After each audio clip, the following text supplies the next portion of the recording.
Salut, bonsoir, bonjour, bienvenue dans ce nouveau podcast de lescomics.fr, un podcast qui s'intitule très sobrement Indispensable, avec le 1 entre parenthèses, puisque, dans le cadre de ce podcast, nous allons revenir sur des séries, des runs, des arcs, qui sont considérés par la communauté comics dans son ensemble comme étant importants, marquants, pour quelques raisons en fait que ce soit.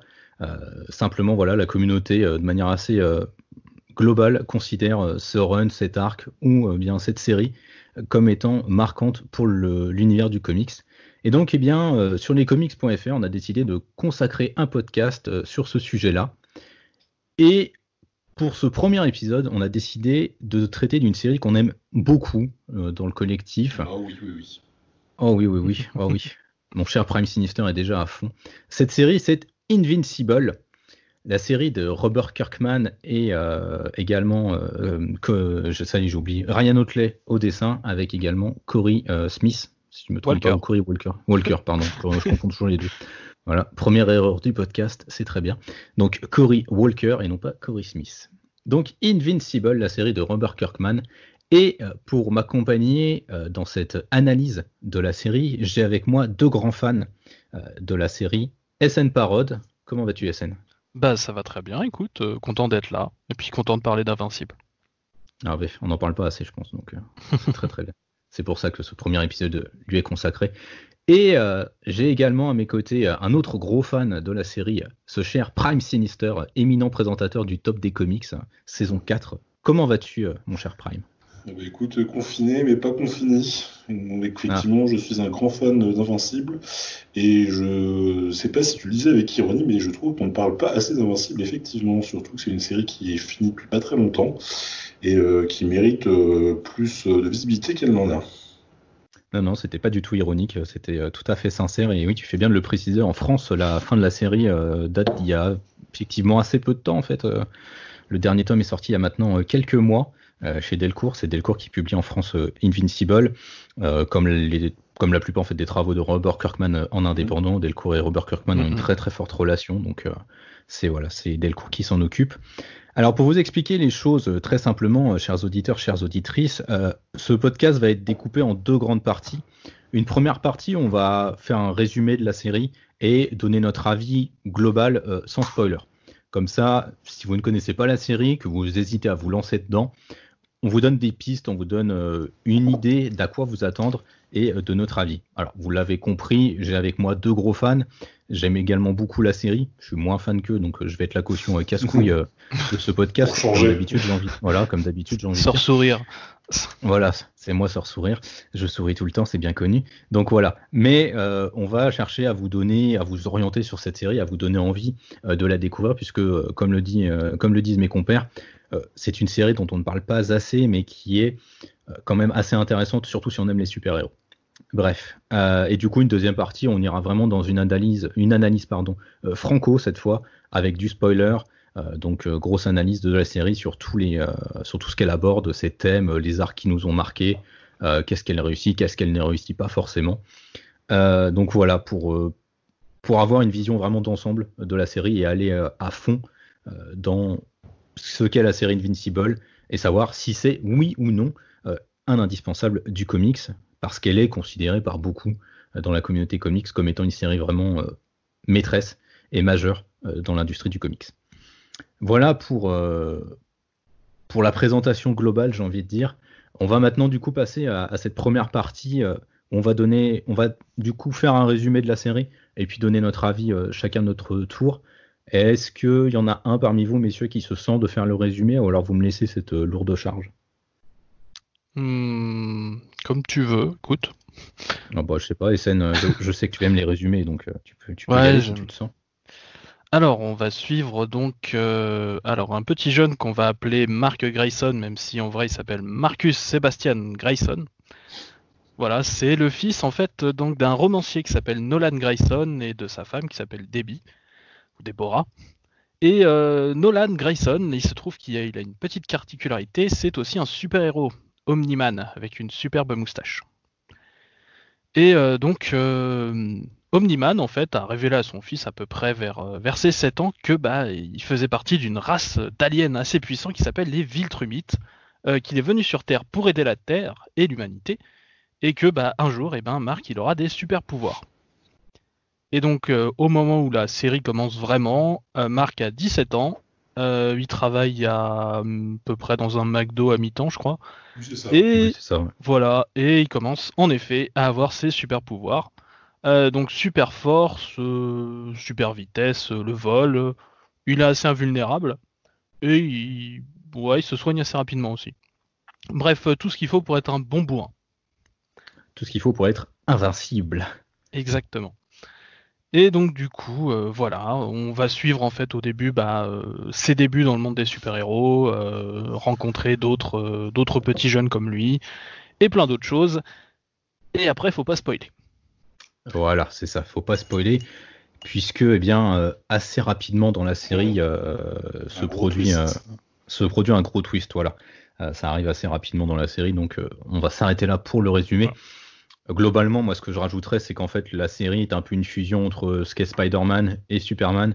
Spider-Man, pour le côté, c'est un ado qu'on suit qui doit le gérer, balancer entre ses super pouvoirs, donc ses nouvelles responsabilités, et puis son quotidien de jeune garçon avec tout ce que ça contient. Sauf que contrairement à Peter Parker, c'est pas un nerd, Mark Grayson. C'est quelqu'un de plutôt bien intégré.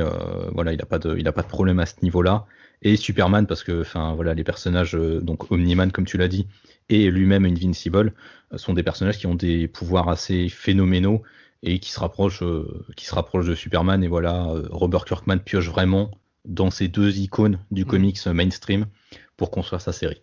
De toute façon, même dans tout l'univers d'Invincible, il y a énormément de d'œil, petites références ouais. à plein de personnages connus, que ce soit Superman, que ce soit Batman, que ce soit pratiquement toute la Justice League de toute façon. Ouais. Et Invincible a même rencontré Spider-Man. Oui, c'est vrai. C'était un grand moment. Prime, tu as quelque chose à rajouter au niveau du résumé, quelque chose qu'on aurait oublié ou... Je rajouterais juste que les pouvoirs se manifestent tardivement chez Mark Grayson. C'est le postulat de départ, il me semble, dans des premières pages. C'est vraiment quelque chose que son père semble attendre depuis un moment.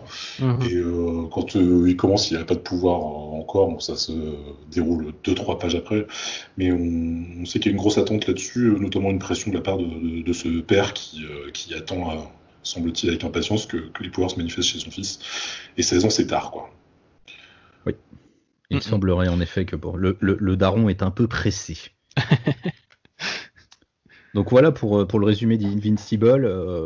Je pense qu'on vous adressait vraiment ce que sont les bases du titre. Maintenant, on va passer du coup à un avis un peu plus global. Écoute Prime, je te propose que tu nous donnes ton avis, vraiment l'avis global que tu as sur la série. Alors, on dit souvent d'Invincible que c'est la meilleure série de super-héros. Il me semble que c'était ce qui était ressorti de la saison 2 du top des comics que tu avais co-présenté avec Matt, mon cher comics grincheux. Oui, je suis assez d'accord. Alors, sachant que personnellement, je suis pas vraiment un fan de super-héros. Alors, j'aime beaucoup les comics, mais les super-héros, c'est pas ce qui me botte le plus. Mon Dieu, un traître. Il nous a infiltré depuis le pourquoi début. présente-t-il le top et je me suis tombé dans Invincible, j'ai mis le doigt dedans et il y a 2 ou 3 ans, donc il y avait déjà pas mal de tomes qui étaient sortis, je les ai dévorés les uns à la suite des autres. Pourquoi ? Parce qu'Invincible, c'est l'avantage du comics indépendant, c'est qu'on sent que Kirkman n'est pas lié par les carcans des stéréotypes des grandes maisons d'édition et qui ont des attentes particulières sur leurs personnages. C'est-à-dire que si vous voulez faire un Peter Parker, il y a quand même un background à respecter qui est assez précis, je pense, et qui peut être très contraignant pour pas mal d'auteurs. Bon, il y en a qui s'en tirent très bien, mais ça peut être très contraignant, et on sent que Kirkman, dans le fait que ce soit un comics indépendant, a une totale liberté pour faire évoluer son personnage et créer sa caractérisation. Et c'est pour moi là qui est la qualité du titre, enfin sa qualité la plus grande. Je lui retrouve une qualité qu'il y a aussi dans les Tortues Ninja, donc la série actuelle des Tortues Ninja. C'est que c'est une série qui aura duré presque 10 ans, je crois, Invincible. Et au final, quand on la relit, on se rend compte que rien n'est gratuit. Toutes les actions, tous les choix qui sont faits par les personnages sont motivés, ont une répercussion au niveau de l'histoire, des intrications dans les relations entre les personnages eux-mêmes. Et c'est super bien vu. C'est vraiment très très intéressant à lire. On parlait de ça entre nous avec Comics Grincheux et SN. Grincheux vous dira, reviendra peut-être là-dessus, disait que lui au final c'était plus le super-héros en lui-même qui l'intéressait. Et moi pour le coup c'est plutôt ce qui va me rebuter, c'est pas le super-héros, c'est l'avatar réel, on va dire, le Bruce Wayne, plus que le Batman qui m'intéresse. Et il est très très bien écrit, le Mark Grayson d'Invincible. Et quand bien même, je dirais que le Invincible est aussi très très bien écrit. C'est vraiment une série sur la caractérisation. On sait que Kirkman est très fort là-dedans, mais dans Invincible, je dirais que c'est peut-être même mieux que Walking Dead. Ça m'a plus accroché que Walking Dead à ce niveau-là. Pareil. Voilà pour cet avis qui aurait été long. Non, mais tu as raison, tu prends ton temps. Tu as bien raison. Mon cher SN, je te propose que tu nous donnes ton avis, puis je ferai le casse-burn à la fin. D'accord. Je suis aussi assez d'accord sur le fait que ce soit peut-être la meilleure série de super-héros de l'univers, tout simplement parce qu'en plus c'est la tagline du titre. Pendant un sacré bon moment, ça a été littéralement ce qui est marqué sur la couverture. Reprenant ça, par exemple, ce que faisaient les 4 Fantastiques à leur début. Quand on dit que les références sont assez nombreuses, elles sont un peu partout. J'aime beaucoup Invincible. Voilà. Je trouve... Alors, un peu comme Prime, moi j'aime autant l'avatar que le personnage, donc si les deux sont bien écrits, moi c'est un super plus, donc moi je prends à fond parce que pour moi tous les personnages sont super attachants très très vite. Je crois qu'il n'y a pas un personnage que j'aime pas. Ce qui est vrai. Ce qui est vrai super qu'il y a pas rare. un personnage agaçant, ouais, c'est vrai, tout à fait. Ce qui est super rare, surtout qu'en plus c'est une série qui se déroule techniquement dans l'univers Image, donc il y a pas mal d'autres personnages que Kirkman avait créés dans d'autres titres qui se retrouvent là-dedans. Et ça marche super bien. Et mais pourtant, tu peux juste lire le titre Invincible sans que ça te fasse chier en fait, sans que tu aies besoin de te demander mais au fait c'est qui celui-là.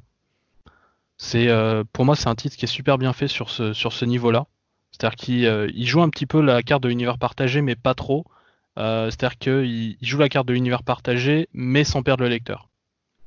Et ça, pour moi, c'est un super bon point. Et encore une fois, c'est permis par la plasticité, le fait d'être un indépendant, le fait d'être chez Image. Et ce qui est intéressant aussi, c'est que le fait d'être un indépendant lui permet de parler généralement aussi de l'état des comics et de leur évolution. Il y a plein de petites piques un peu cachées dans la série qui sont assez savoureuses.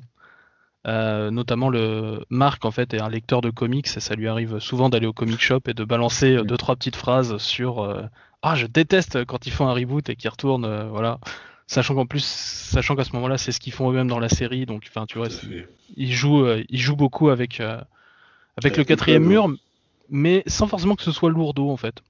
Ça passe plutôt bien.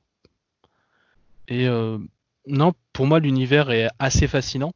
C'est-à-dire qu'on arrive quand même à avoir non pas juste la planète Terre, mais on a vraiment tout un univers, on a plusieurs planètes bien identifiées, des races aliens et tout ça, en finalement moins de 200 numéros. C'est assez dingue. Et la série en tout fait 144 numéros. Et c'est vraiment une série qui est assez exceptionnelle pour ça en fait. Et aussi pour l'évolution de ces personnages et pas mal de twists qui sont franchement renversants. Moi, il y a un des persos que j'estime principal, qui fait partie de l'équipe des héros qui rencontrent au début, qui a un sacré twist, et je m'en suis toujours parmi, et ça fait des années et des années. Voilà. Tu mises en deuxième partie à qui tu penses. Voilà. On en parlera en détail après. C'est pour ça que je reste là, mais vraiment sur ce twist, moi, il me fascine. Voilà. Allez, je vais donner mon avis puisque ça me permet de rebondir assez facilement. C'est vrai que moi, Robert Kirkman, je le connais principalement pour Walking Dead. C'est le comics que j'ai, par lequel j'ai découvert l'auteur. Et c'est un auteur qui me fascine à la fois par sa capacité dans les dialogues à travailler la psychologie de ses personnages et à montrer à la fois ce que ressentent les personnages, ce qu'ils sont intimement, ce qu'ils pensent, leurs convictions personnelles et tout ça. Et à travers les dialogues, il arrive du coup à distiller beaucoup, beaucoup d'informations. C'est quelque chose qu'on retrouve dans Invincible très clairement. Et c'est l'une des plus grandes forces de la série. Ça et la science du rythme qui, pareil, dans Walking Dead est excellente et dans Invincible est encore meilleure, je trouve, parce qu'il y a une gestion du rythme qui est juste complètement dingue. Tu le disais, la série dure 144 numéros et on découvre plein de choses, mais très très vite en fait. Mais c'est pas lourd, c'est amené de façon très organique. Robert Kirkman fait exploser l'univers peu à peu en fait. Dans le sens exploser, j'entends vraiment nous le fait découvrir en fait et le fait exploser aux yeux de Mark, puisqu'il ouvre les horizons de Mark au fur et à mesure. Et au fur et à mesure, c'est aussi nous, c'est à nous qu'il fait découvrir tout l'univers d'Invincible et toute sa richesse. Il y a un nombre incalculable de races aliens qui sont créées dans la série, donc il y a une créativité qui est vraiment folle. Et Ryan Otley au dessin, il aide énormément là-dessus parce qu'il a un trait très particulier. Ouais. Et il a un trait à la fois cartoon, mais en même temps qui a un sens du merveilleux qui est assez unique dans l'industrie du comics, je trouve. Là, c'est encore un point de comparaison inévitable avec Walking Dead pour moi, parce que Robert Kirkman a réussi à s'entourer de deux dessinateurs à chaque fois qui sont vraiment fabuleux. Deux dessinateurs qui d'ailleurs. Ouais, c'est ça. Pour le titre, Ryan Otley, il y a un moment, on en parlera plus tard, où il y a un changement de dessinateur, c'est un peu brutal pour le lecteur. Moi, je me souviens que j'ai fait « Ouh là là, qu'est-ce qui se passe ?» Ouais, mais c'était le dessinateur qui était là sur les tout premiers numéros d'Invincible. Voilà, mais c'est vrai que, voilà, Ryan Otley, si vous voulez, arrive à peu près au numéro 8 d'Invincible. Donc, pour le meilleur comme pour le pire, c'est lui qui représente le trait d'Invincible, même si c'est Cory Walker qui a théoriquement commencé avec Kirkman. Ouais, parce que Ryan Otley a vraiment une patte et il apporte quelque chose, une plus-value par rapport à Cory Walker qui a un trait assez standard, j'ai envie de dire, assez lambda en fait dans le comics. Ryan Otley, il a quelque chose en plus très brut, très carré, qui apporte vraiment une plus-value en fait visuelle à Invincible. Et donc voilà, il y a une science dure et beaucoup de sang, surtout beaucoup de sang. On en parlera parce que oui, en effet, Invincible, c'est une série qui est très très très très violente. Alors vraiment à fond. On va dire que c'est sa principale différence avec la série de super-héros mainstream qu'on trouve chez Marvel et chez DC, c'est que là, Robert Kirkman, il fait tout péter. Il fait péter les tripes. Il y a dedans qui vole. Voilà, il n'y a pas que de là-dedans. Ça reste encore de la violence assez contenue, quoi. Je veux dire, s'il se passe un truc choc, ça sera vraiment sur une case. Tu auras une case vraiment choc. Et après, sinon, on est plutôt dans de la violence d'animé où en fait, tu as juste des hectolitres de sang, quoi. Tu as l'impression que les gens ont juste 2 tonneaux de sang à l'intérieur d'eux, quoi. C'est tout. C'est ça. Ça reste très cartoonesque aussi, pour que ce soit pas non plus hyper brutal. Ouais. C'est ça ça permet à la violence de passer en fait et de ne pas, je pense, clasher trop fort avec l'univers des super-héros. Parce que pour moi le réalisme, en tout cas à outrance, ne fonctionne pas avec l'univers des super-héros. Bah oui, de toute façon, à partir du moment où t'as des mecs qui volent et qui fusent à la vitesse d'un dragster, c'est pas possible de faire un truc réaliste, donc c'est pas la peine non plus. Donc voilà, c'est vrai qu'il y a cet aspect très cartoonesque. Robert Kirkman apporte beaucoup d'humour. Voilà, après j'ai évidemment quelques bémols avec Invincible. C'est vrai que je suis un peu plus mesuré sur certains trucs. Il y a des personnages secondaires qui parfois mettent un peu de temps à évoluer. Ça va dans le sens de l'évolution organique de la série. C'est-à-dire que voilà, les choses s'amènent progressivement et vraiment au rythme de Robert Kirkman. C'est son rythme à lui. Et du coup, les personnages secondaires parfois mettent un peu de temps à évoluer. Je pense à Eve qui met pour moi un peu de temps à mon goût à évoluer et à devenir vraiment un personnage à part entière qui existe par elle-même. Et il y a d'autres personnages, d'autres équipes qu'on voit par-ci par-là qui évoluent parfois un peu par à-coup. Donc c'est un peu dommage là-dessus. Et je sais que quand j'ai lu jusqu'au moment du twist, en fait, j'ai lu les numéros, j'étais là en mode bon, ok, c'est plutôt cool, mais je comprends pas ce qu'il y a de transcendant en fait dans la série. Et c'est vrai qu'il y a ce twist qui arrive déjà, le premier twist parmi de nombreux twists que Robert Kirkman va distiller dans la série, et on comprend à ce moment-là qu'il y a un truc en plus en fait dans la série, et ça va vraiment se développer au fur et à mesure. Mais je peux pas m'empêcher quand je lis Invincible, c'est vrai de comparer avec Walking Dead, et c'est vrai que moi, contrairement à vous, j'ai tendance à lui préférer Walking Dead, malgré toutes les chutes de qualité qu'il y a pu y avoir dans Walking Dead, parce qu'il y en a eu quand même des assez puissantes à certains moments, ou avec des vrais moments de calme et tout ça. Mais je crois qu'il y a un truc en plus dans Walking Dead qui me parle plus et qui est lié en fait à ce que j'aime dans le super-héros. C'est-à-dire que moi, contrairement à Prime, ce qui m'intéresse dans le super-héros, c'est surtout en fait le mythe et toute la représentation et la symbolique qu'il y a derrière ce super-héros. Et en fait, l'individu qui est dessous m'intéresse beaucoup moins. Et forcément, comme dans Invincible, bah, c'est les personnages qui motivent l'histoire. Euh, j'ai un moindre intérêt là-dessus. Et du coup, Walking Dead, qui est centré vraiment sur les individus et qui n'a pas de super-héros dedans et qui a en plus un discours social, enfin sociologique du moins, qui moi m'intéresse et qui me captive à chaque fois. Il y a ces petits trucs en plus qui me font préférer Walking Dead, mais bon, c'est à 2-3 peanuts près. Donc Invincible, je le dis sans détour, c'est une très grande série. Enfin voilà, c'est très très bon. Je sais pas si c'est la meilleure série de super-héros.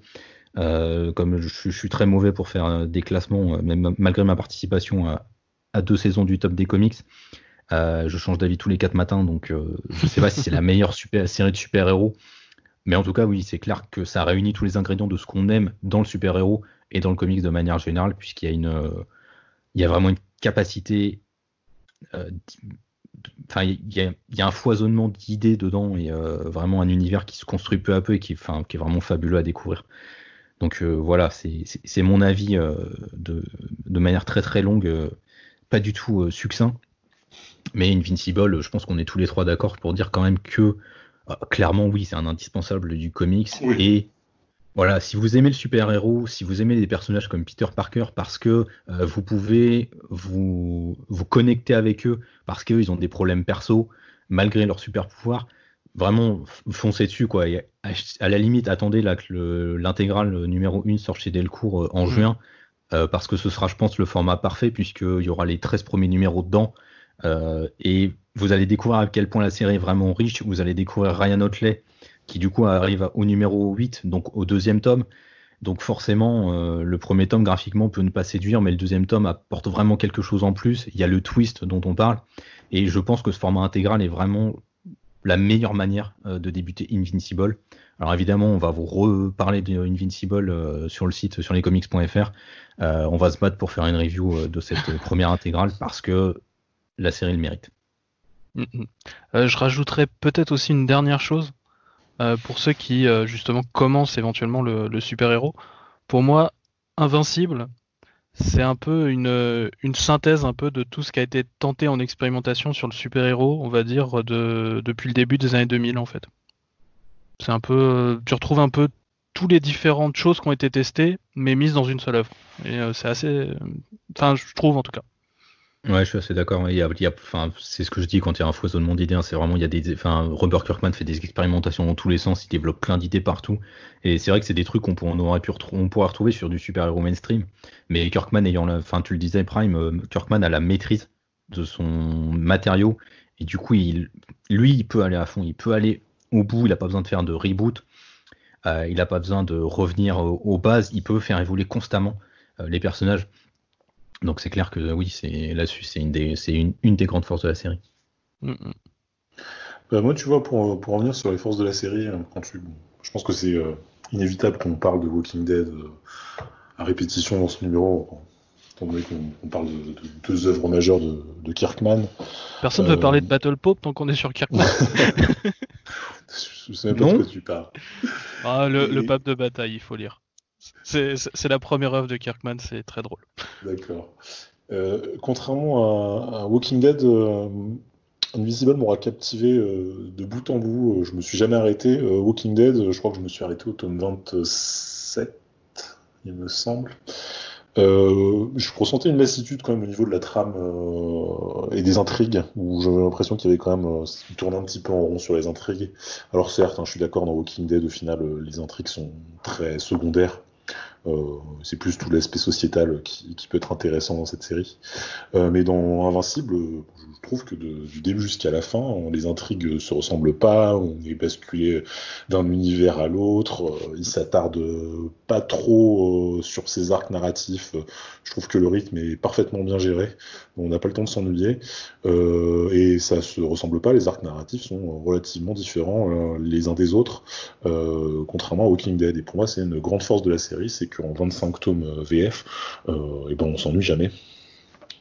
Ah non, mais de toute façon, moi, la comparaison avec Walking Dead, c'est surtout une comparaison, je pense, affective. C'est parce que voilà, j'ai découvert Walking Dead, ça a à la fois été mon retour dans le comics, mon retour en force, comme j'expliquais dans un article sur le site. Et j'ai un fort attachement à ces personnages que j'ai découverts, qui m'ont fait moi aussi évoluer, avec lesquels du coup j'ai grandi parce que j'ai lu Walking Dead, j'avais 16 ans, donc du coup j'ai vraiment eu cet apprentissage aussi avec ces personnages-là, que ce que je n'ai pas avec Invincible. Et du coup, je mets purement de l'affect dans mon classement entre Walking Dead et Invincible. Ouais. C'est vrai que moi, de mon côté, je suis pas un très grand fan de Walking Dead, donc voilà, clairement, je suis team Invincible. Là, il y a pas. Non, pas. Tu interviendras quand on fera un épisode de Indispensable sur Walking Dead. Ça veut dire qu'il faut que je lise tout. Oui. Ah merde. Non, je déconne. Est-ce que t'en es où, SN? Oula. Au tome 2. Ah non, peut-être pas, mais ouais, non, je suis peut-être à 10, quoi. Ah oui, d'accord, ouais. Ah oui, t'en as un tiers, quoi. Ouais, puis Bah, ça se trouve, t'es dans le gros creux en plus. Ça m'a pas vraiment. Je sais pas. Même dans le genre zombie, voilà. Ouais, mais pourtant, tu retrouves quand même les mêmes qualités que dans Invincible sur le travail de caractérisation. Ouais, je sais, mais les personnages, c'est vraiment bien vu dans Walking Dead. Ouais, mais dans Invincible, il y a le rythme qui est super bon. Le fait que, en fait, t'as aussi les arcs. Il n'y a pas un début d'arc et paf, on commence un nouvel arc et non, c'est un peu. Tu peux avoir un arc et t'as un bout qui va avancer dans un coin, qui va revenir plus tard. Enfin, tout est mélangé en fait. Ça arrive en même temps. T'as pas vraiment ce côté. Bon bah là, on est à tel endroit, paf, et puis après on va bouger, et puis qu'on retrouve dans Walking Dead et qui change beaucoup en fait. On retrouve toujours les mêmes personnages, tandis que les personnages, tu vas en avoir qui vont rester à tel endroit et qu'on va plus revoir, ou des choses comme ça. Et où en fait, la narration pour moi est vraiment plus capitonnée par arc. Ça dépasse pas des arcs en fait. Tandis que là, tu peux avoir un personnage qui va réfléchir à quelque chose qui va revenir peut-être 5 ou 10 numéros après, mais on voit sa réflexion pendant un autre truc. Tu vois, donc t'as tout qui continue en même temps et ça fait que cet univers vit et ça me fait envie. C'est ce que je disais quand je parlais de progression organique. En fait, dans la série, il y a vraiment des éléments qui sont distillés au compte-gouttes et tout vit en fait, et on le voit parfois dans une case, dans une page comme ça. On n'y prête pas forcément attention sur le coup, mais ça va revenir ultérieurement. Donc c'est pour ça qu'il y a vraiment une maîtrise narrative. Mais je suis tout à fait conscient des défauts de Walking Dead et je suis le premier à râler là-dessus pour la série. Mais voilà, c'est plus, ouais, il y a un. Au niveau affectif, mais je comprends. Bon, même si je suis plutôt team Invincible, pardon Simon, même si je suis plutôt team Invincible, Walking Dead, ça reste quand même aussi un bon titre pour moi. C'est pas un mauvais titre non plus, si tu veux, c'est juste que je pense qu'il est juste pas fait pour moi. Oui, ça te parle pas en fait. C'est comme moi le cinéma de David Lynch, quoi. C'est des univers qui te parlent pas forcément et voilà quoi. Faut aimer les cafards. Écoute. Ouais, je n'aime pas les cafards, qu'est-ce que tu veux. Bref, écoutez, je pense que pour cette première partie, c'est plutôt pas mal. Je pense qu'on a donné un avis assez qui peut, à mon avis, vous permettre de vous faire une idée sur ce qu'est la série. Voilà, c'est une série qu'on aime beaucoup. On aime la défendre. On aime la mettre en valeur, puisque c'est vrai que c'est Walking Dead qui prend toujours un peu le pas. Et Invincible est toujours un peu relégué, mis sur le côté, alors que c'est une série qui, de la même manière que Walking Dead, parle de sujets vraiment universels et voilà, qui peut vraiment plaire à tout le monde et pas que les fans de super-héros. Je pense que c'est vraiment une série qui peut être mise dans les mains de beaucoup de gens, voilà, tant qu'ils sont pas forcément rebutés par la violence de la série, qui est quand même parfois un peu qui pourrait en tous les cas en réfréner certains. Mais si vous connaissez des gens qui aiment Walking Dead, qui veulent découvrir du super-héros, mettez leur Invincible dans les mains. Un petit mot sur la violence. J'en profite aussi pour aider des gens qui aiment pas les super-héros. Oui, mais pendant ce confinement, ma femme, j'en parle décidément beaucoup, SN. Hein. C'est très bien, écoute, ça prouve que t'es attaché. Pour ceux qui n'écoutent pas le top, ma femme est une grande amatrice de franco-belge et lit très peu de comics. Et là, elle a lu Invincible et elle a dû les lire en une semaine, les 25 tomes. Elle n'aime pas trop les super-héros, donc ça peut vraiment montrer que même si on n'aime pas trop les super-héros, la série est très très prenante. Et on avait parlé de la violence justement. Et je voulais juste préciser que la violence, elle est quand même malgré tout. Je pense qu'elle est avant tout graphique, un peu moins dans les propos. Elle n'est pas trop psychologique. Moi, quand tu me parles de la violence d'Invincible, je pense effectivement à deux, trois scènes qui peuvent être très très graphiques sur des bastons et des visages de fin de baston, enfin, des restes de visages, on va dire. Mais après, dans les propos, comme le disait SN un petit peu avant, on reste quand même dans les codes de super-héros et c'est pas non plus aussi violent que peut l'être Walking Dead, où il y a des situations dans Walking Dead, quand je l'ai la première fois, j'ai fait franchement, c'est dégueulasse ce qui se passe. Et c'était pas tant graphiquement que dans les situations. Là, dans Invincible, on reste quand même dans du comics de super-héros, où les situations sont pas non plus malaisantes. Même d'autres séries un peu plus indépendantes où, par exemple, on peut penser quand on parle de violence, comme par exemple Preacher ou Transmetropolitan, on n'est pas du tout dans ce genre-là. Oui, tout à fait. Voilà. Non, c'est du cartoonesque. Non, c'est de la violence plutôt graphique. Ouais, voilà, tout à fait. C'est graphique. Après, c'est assez proche de ce qu'on peut trouver dans du cinéma de Tarantino, par exemple. C'est graphique, c'est exagéré, mais c'est pas dur. C'est Dragon Ball avec du sang, parfois. Ouais, mais en fait, oui, non, mais c'est ça, en fait, c'est Dragon Ball avec du sang, en fait. Hein, voilà. Je veux dire, la série peut être lue, je pense, à partir de 14 ans, parce qu'en tant que telle, la violence, c'est pas non plus si choquante que ça. Enfin, non. Ça reste du grand délire, en fait, et du gros n'importe quoi. Donc, il y a des mangas qui sont bien pires que ça. Donc. Mais SN, d'ailleurs, tu soulèves un point qui est intéressant, c'est que je suis d'accord avec toi, je trouve que Invincible a de très très gros points communs avec Dragon Ball Z. C'est une espèce de Dragon Ball américain. Je pense que de toute façon, Sangoku a quelques points communs avec Superman. Quand tu reprends Superman pour en faire un autre super-héros, tu as des chances de récupérer des trucs qui font aussi penser à Sangoku. C'est pour moi, c'est un peu inévitable sur ce point-là. Mais c'est vrai que c'est particulièrement visible. Voilà. Mais sans doute parce que le côté baston est bien mis en avant. Oui. Ouais, très clairement, je pense. Bah écoutez, messieurs, je pense qu'on va passer à la deuxième partie. Cette fois, on va pouvoir se lâcher un peu, aller dans du spoil, parler de ce fameux twist. C'est ça, vous entrez en zone spoiler. Attention, nous allons parler du twist dont on ne peut pas parler depuis tout à l'heure. Donc voilà, on va vraiment quitter la zone non spoiler. Donc si vous voulez ne plus rien savoir sur Invincible, foncez acheter le tome 1 chez votre libraire, malgré le confinement, il fait peut-être un service de pick and collect. Donc remplissez votre attestation, mettez achat de première nécessité dessus et allez acheter le tome 1 de Invincible chez lui. Enfin, en tous les cas, réservez-le. Ou si vous n'avez pas de librairie près de chez vous, réservez-le sur Excalibur Comics, ça lui fera certainement très plaisir. Bref. Et je vais insister quand même, si vous l'avez pas lu, vraiment arrêtez-vous maintenant, ce serait vous priver d'un twist vraiment sympa, ce serait un petit peu comme savoir dès le départ que Vador est le père de Luke Skywalker, quoi. On est à ce niveau-là de putain, twist. tu fais chier, hein. Merde, hein. J'ai jamais vu Star Wars, moi. Merde. Oh, salaud. Il vient à peine de découvrir Jar Jar. De quoi ? Tu viens à peine de découvrir Jar Jar ? Bah ouais, attendez là. C'est ça ? Oh, laissez tomber. Exactement. Moi, je viens de découvrir les mecs qui parlent en Gungan, là, je comprends rien, donc ça me tue, Star Wars. Bref, arrêtons ces conneries et passons du coup à cette partie un peu spoiler. Je vous propose dans un premier temps qu'on s'attarde un peu sur l'univers de la série. C'est vrai qu'on a dit que l'univers était très foisonnant, très très riche. C'était un peu une des remarques qui revenait chez nous trois.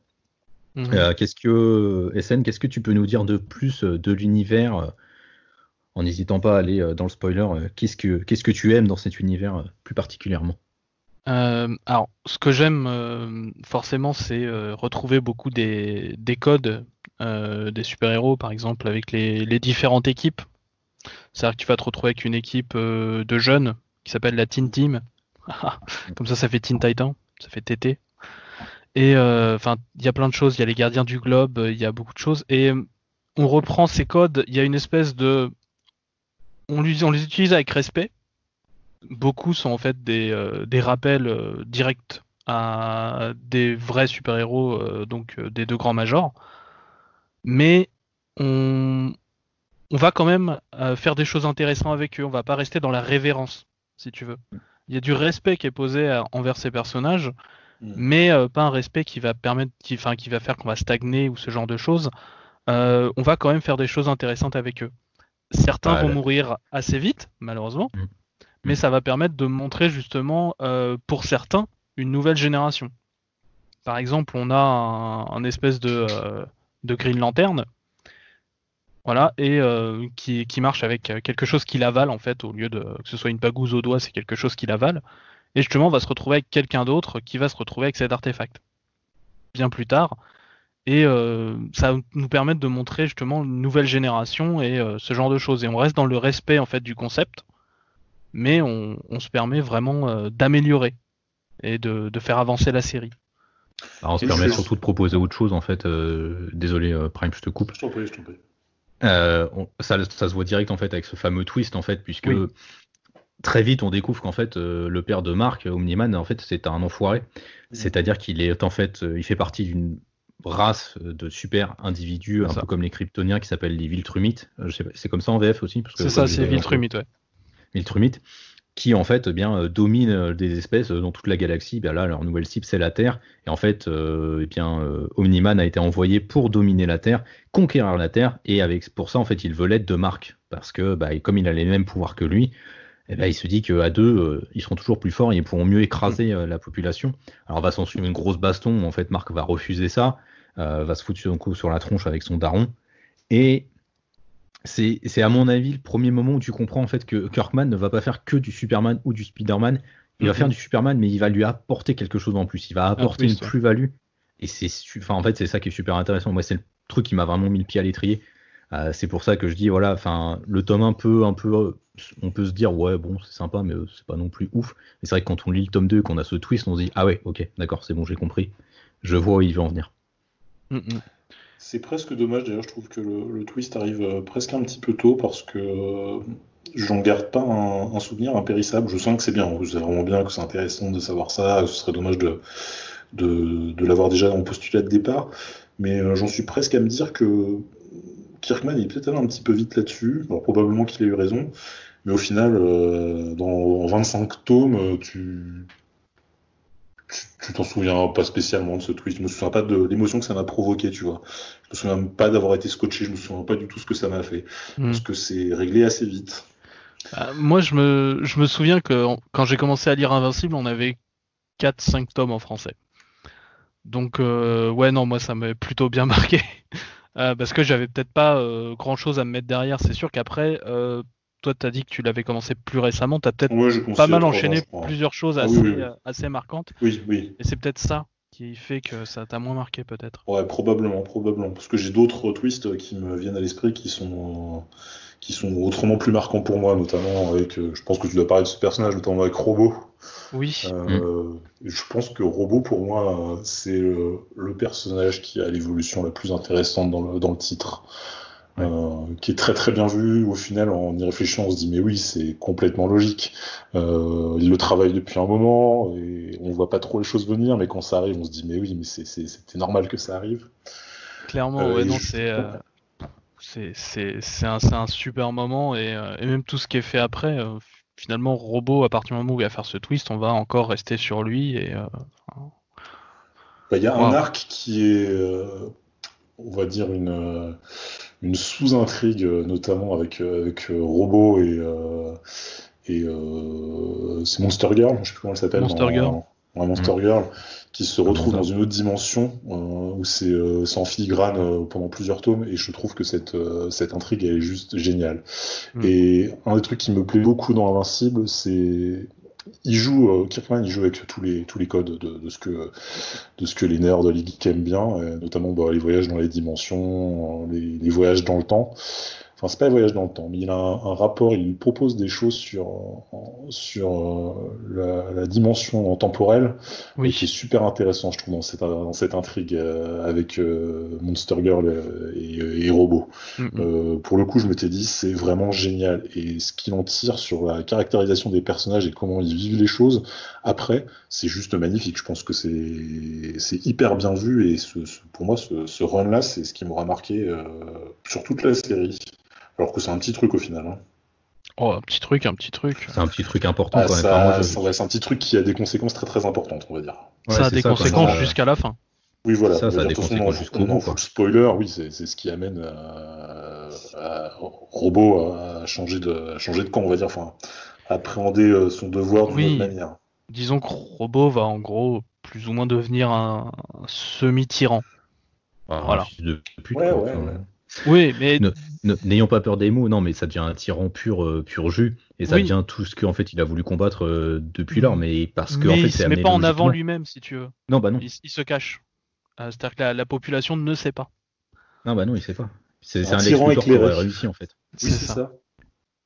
Et il a tout ça. Ouais, ça va pousser par exemple pas mal de changements. Ça va pousser Invincible à quitter la Terre pendant un moment et à partir dans l'espace, ce genre de choses. Ce qui permet encore d'élargir le champ des possibles de la série, même si Invincible avait déjà été dans l'espace. Là, il part dans l'espace avec sa famille. Ouais, et puis là, on découvre vraiment une autre civilisation avec un. Là, on plonge un peu vraiment dans le fonctionnement d'une nouvelle civilisation. Et Robert Kirkman se fait vraiment plaisir. On sent que ça l'éclate de créer une nouvelle civilisation avec des nouveaux codes sociaux. Enfin, il y a des trucs complètement délirants dans cette civilisation d'ailleurs. Enfin, c'est un peu du dire. Mais on n'a pas encore parlé de celui qui, pour moi, est un peu le meilleur personnage de la série, ce bon vieux Allen, l'alien. Allen, bien sûr, bien sûr, Allen. Il est magnifique, Allen. C'est un peu le moment où, justement, c'est le premier moment aussi où l'univers d'Invincible s'élargit un peu. On découvre du coup une autre race. Complètement. Et justement, d'ailleurs, il y a leur rencontre est particulièrement bien vue, je trouve. Il y a plein de choses qui jouent à ce niveau-là. Donc, Allen étant un extraterrestre qui en orbite autour de la Terre ou dans le système solaire, avec lequel Nolan, donc le père d'Invincible Omni-Man, se frite régulièrement. Il se met sur la gueule depuis des décennies. Et Mark arrive, en fait, ils se mettent à discuter, tout simplement, parce que Allen est télépathe, je crois. Oui, c'est ça. Télépathe, ouais. Ils se mettent à discuter et ils deviennent potes et Invincible, il règle juste la situation en se mettant à discuter avec le mec plutôt de commencer à le bourriner. Et je trouve que c'est assez bien vu sur la caractérisation du personnage d'Invincible, notamment de comment il se détache de son père. Et il faut savoir qu'Allen en fait fait ça parce que c'est un évaluation en fait c'est un agent d'évaluation de la coalition des planètes qui est envoyé régulièrement sur plein de planètes pour évaluer la force des champions locaux en fait. Pour savoir s'ils ont les moyens de défendre la planète ou s'il faut leur donner quelqu'un pour pouvoir se défendre. Voilà. Allen, c'est pareil, hein, c'est un personnage qui va connaître une grosse évolution dans toute la série. Oui. On va le revoir dans des épisodes one-shot et puis au fur et à mesure, il va vraiment reprendre de l'importance, revenir sur le devant de la scène pour prendre une grande importance dans les derniers numéros. Enfin... Oui, avec un choix cornélien à faire. Position, c'est lui qui devient le chef de la coalition anti-Ultramite en fait. Et ils se retrouvent à prendre une décision qui met en porte-à-faux Invincible et ils deviennent ennemis. Hein. Non, ils sont pas. Enfin, c'est pas forcément ennemi, mais en tous les cas, il y a un froid. Il y a un froid, ouais. Oui, il y a un froid. Mais si tu veux, on est arrivé à ce moment-là où Invincible, justement, a déjà un peu rejeté l'idée de l'héroïsme super-héroïque, en tout cas. Oui. C'est-à-dire qu'il en est à un point où tuer, ça le dérange pas, ou ce genre de choses. Et justement, on est à un point où justement c'est là que tu vois qu'il a évolué et qu'il va finalement arriver au rôle qu'il a à la toute fin. C'est qu'il commence justement à accepter ce genre de choses et à voir en quoi ça pouvait être utile. Et en quoi la personne qu'il avait en face de lui, même s'il déteste la décision qui a été prise, n'avait pas forcément le choix. Ouais, parce que lui aussi a été confronté à ça en fait, donc... Et va même être confronté à ça pendant tout le reste toute la fin en fait, c'est comment il devient finalement, on peut le dire, le leader. Voilà.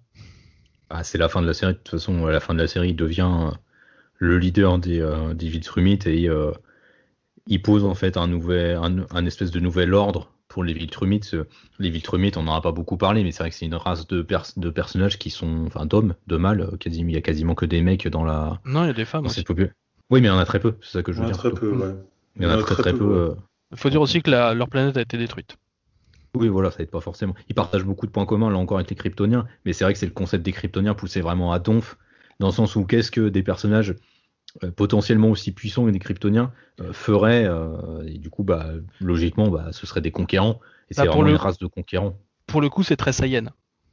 Oui, en plus, c'est parce très que c'est la loi du plus fort. Voilà, et puis c'est même envoyer des gens sur les planètes pour pouvoir les conquérir de l'intérieur, et ce genre de choses. Putain, que de points communs avec Dragon Ball, dis donc. Ouais, c'est. Mais par contre, ce qui est assez intéressant avec justement la toute fin et ce qu'un Invincible, donc Mark, arrive à faire avec les Viltrumites, c'est qu'en fait, il est créé au mensonge qu'on lui a raconté au tout début, en fait. C'est-à-dire qu'il a fait des Viltrumites la force de paix qu'on lui a raconté que c'était au tout début. Ouais. Et parce que c'est un message qui est distillé tout le long de la série en fait. Enfin, c'est un message qu'on retrouve majoritairement dans toute l'œuvre de Kirkman, parce que dans Walking Dead ça y est aussi. Oui, c'est vraiment cette idée que la paix en fait. C'est pour montrer que si tu veux, il avait vraiment tout réfléchi. Il fait même des références à des phrases très précises qui arrivent très tôt. Par exemple, pendant le twist dont on a parlé, celui où Omni-Man devient méchant, qui balance une certaine phrase et qui est reprise et qui est pratiquement la conclusion de la série en fait. Ouais. C'est pour dire à quel point c'est vraiment pensé sur le long terme et c'est vachement bien. De toute façon, moi c'est vrai que j'ai lu la série en ce qu'on appelle des compendiums, donc c'est des formats VO en fait, et la série est donc divisée en 3 volumes qui contiennent à peu près 50 numéros à chaque fois, pour faire les choses très, très, très faciles, très simplement. Et du coup, les 50 derniers numéros, j'ai vraiment été soufflé par la capacité à Kirkman à reprendre des trucs qu'il avait mis en place dans ses premiers numéros. Parce que c'est pareil, Invincible, c'est une série que j'ai lue en 6 mois, donc le temps que j'achète tous les compendiums, donc je l'ai vraiment dévoré. Et c'est impressionnant la capacité qu'il a, oui, justement, à reprendre des trucs qu'il avait mis en place, et on se disait, voilà, c'est juste du détail, en fait, mais à faire de l'écho, et à chaque fois, du coup, à trouver une résonance et à construire un propos derrière. Et c'est vraiment, il y a cette faculté-là, tu le disais, du coup, une des dernières phrases de la série fait écho à une phrase dans le twist. Il y a tout le discours que Omni-Man fait à Mark quand il a 7 ans, que Mark va refaire aussi à un de ses enfants à la fin de la série. Enfant, on va en reparler après, qui est né dans des circonstances particulières, mais il y a tout un message sur la transmission qui est hyper intéressant dans la série, qui est vraiment qui fait du bien et qui est en fait lié vachement à ce qu'est le comics pour moi, parce que le comics c'est aussi une question de transmission et d'héritage avant toute chose en fait. Oui, oui. Sur ce que c'est devenu maintenant par rapport à, par exemple, l'âge d'or ou ce genre de choses, oui, on est clairement arrivé à ça depuis, je dirais peut-être une 50aine d'années dans le comics. Ouais. Oui, tu parles de la paternité, Comics en Show d'ailleurs. Ce qui est intéressant aussi dans cette série, c'est que on suit Mark Grayson quand il est adolescent, quand il a 16 ans, et la série se termine, on suppose qu'il a au moins sa quarantaine, cinquantaine d'années. Hein. À la toute fin, il doit avoir bien plus. Ouais, il doit avoir bien plus. Plus de la toute fin, ça me... vu ce qui se passe avec Eve, je pense qu'il a bien plus de 50 piges. Hein. Ouais.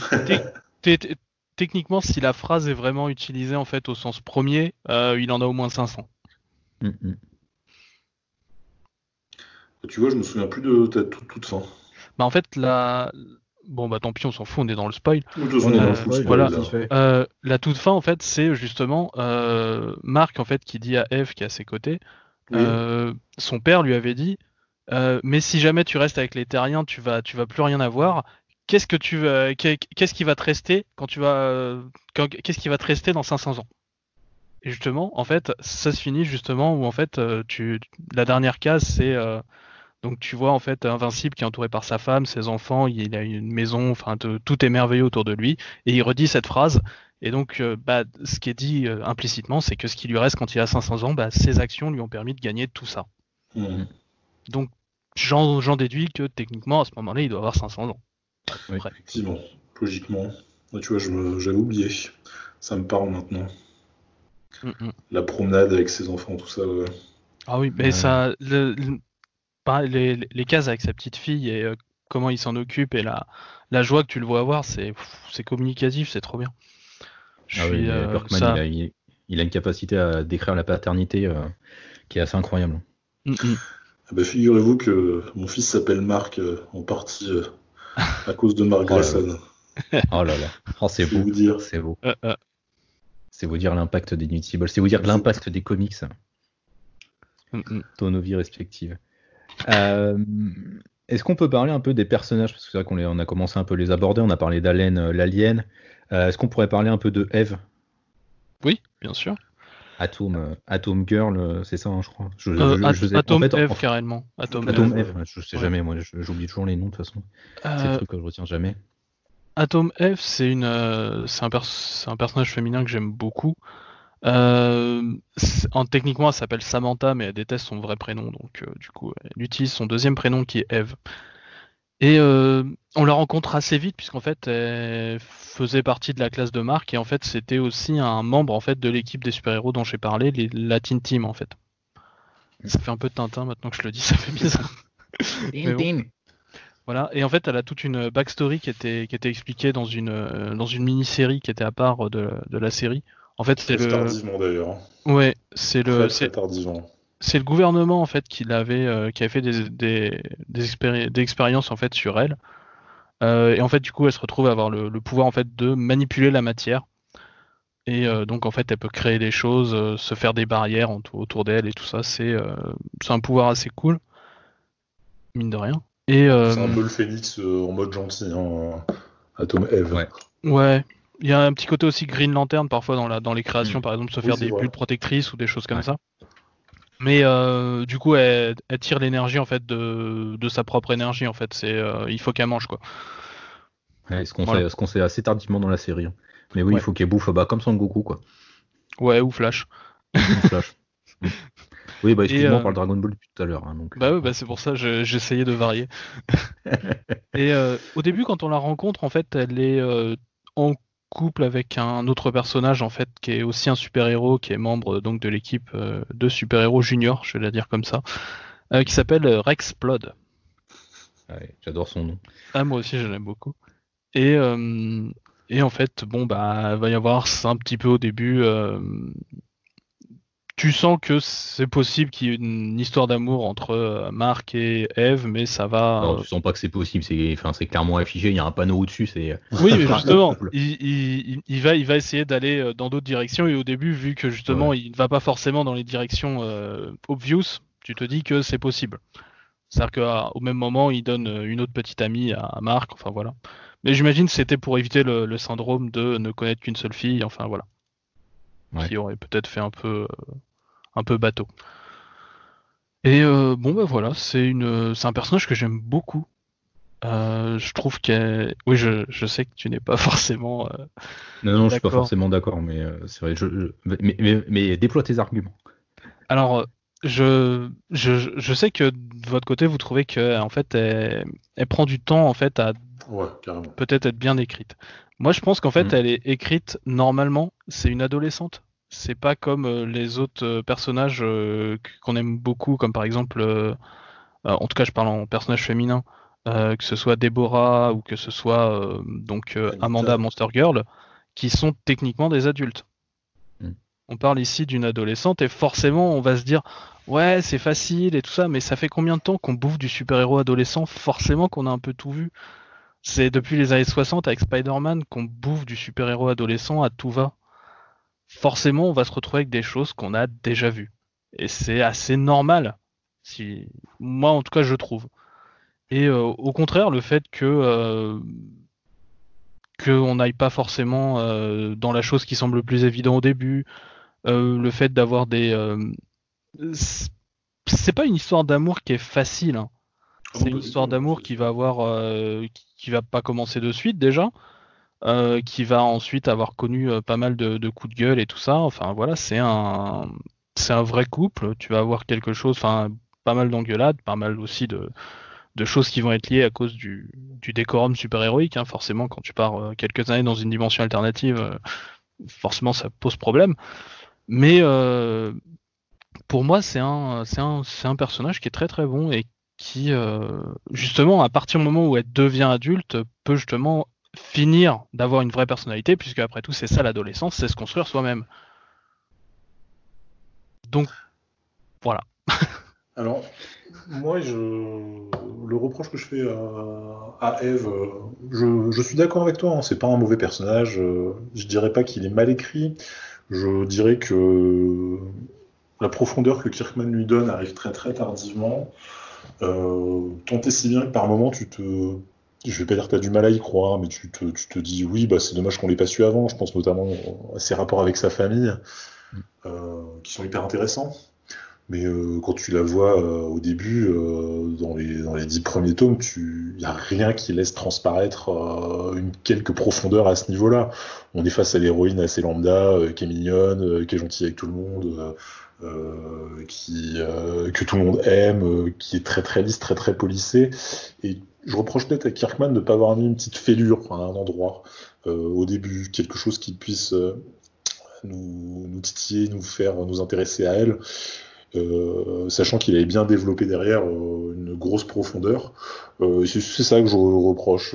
Je dirais que si Invincible a des grandes qualités au niveau du rythme, peut-être que son développement narratif autour du personnage d'Eve est pas forcément le plus dans le tempo. Mais je pense que ça vient du fait qu'il ait fait 2 numéros à part qui s'appellent Invincible présente Atom Eve, qui ont été sortis en fait en 2007, c'est-à-dire qu'on est assez tôt dans la série en fait. La série elle a commencé en 2003, donc là je sais pas trop, enfin on est encore dans les numéros 40-50, et c'est là qu'on a en fait tout ce qui est sur Atom Eve, et je pense qu'au fait au début il voulait pas forcément léser les gens qui avaient pris cette série en mettant des choses qui étaient dedans à la base. Il estimait que, je pense, c'était dedans.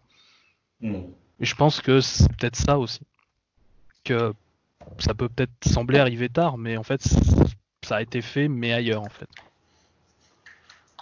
Ouais, mais c'est vrai, enfin Eve, c'est pas un personnage que je l'aime beaucoup en fait sur la fin de la série, parce que je trouve que sur la fin de la série, à la fois elle prend une grande importance, elle prend une grande maturité, et en fait j'ai tendance sur pas mal d'éléments à la préférer à Mark, parce que Mark, je trouve, prend des décisions complètement immatures et irresponsables à plein de moments sur la fin de la série, et Eve arrive à être un support et un soutien tangible, et moi en tant que lecteur j'arrive à me raccrocher à ce qu'elle pense et ce qu'elle envoie à Mark.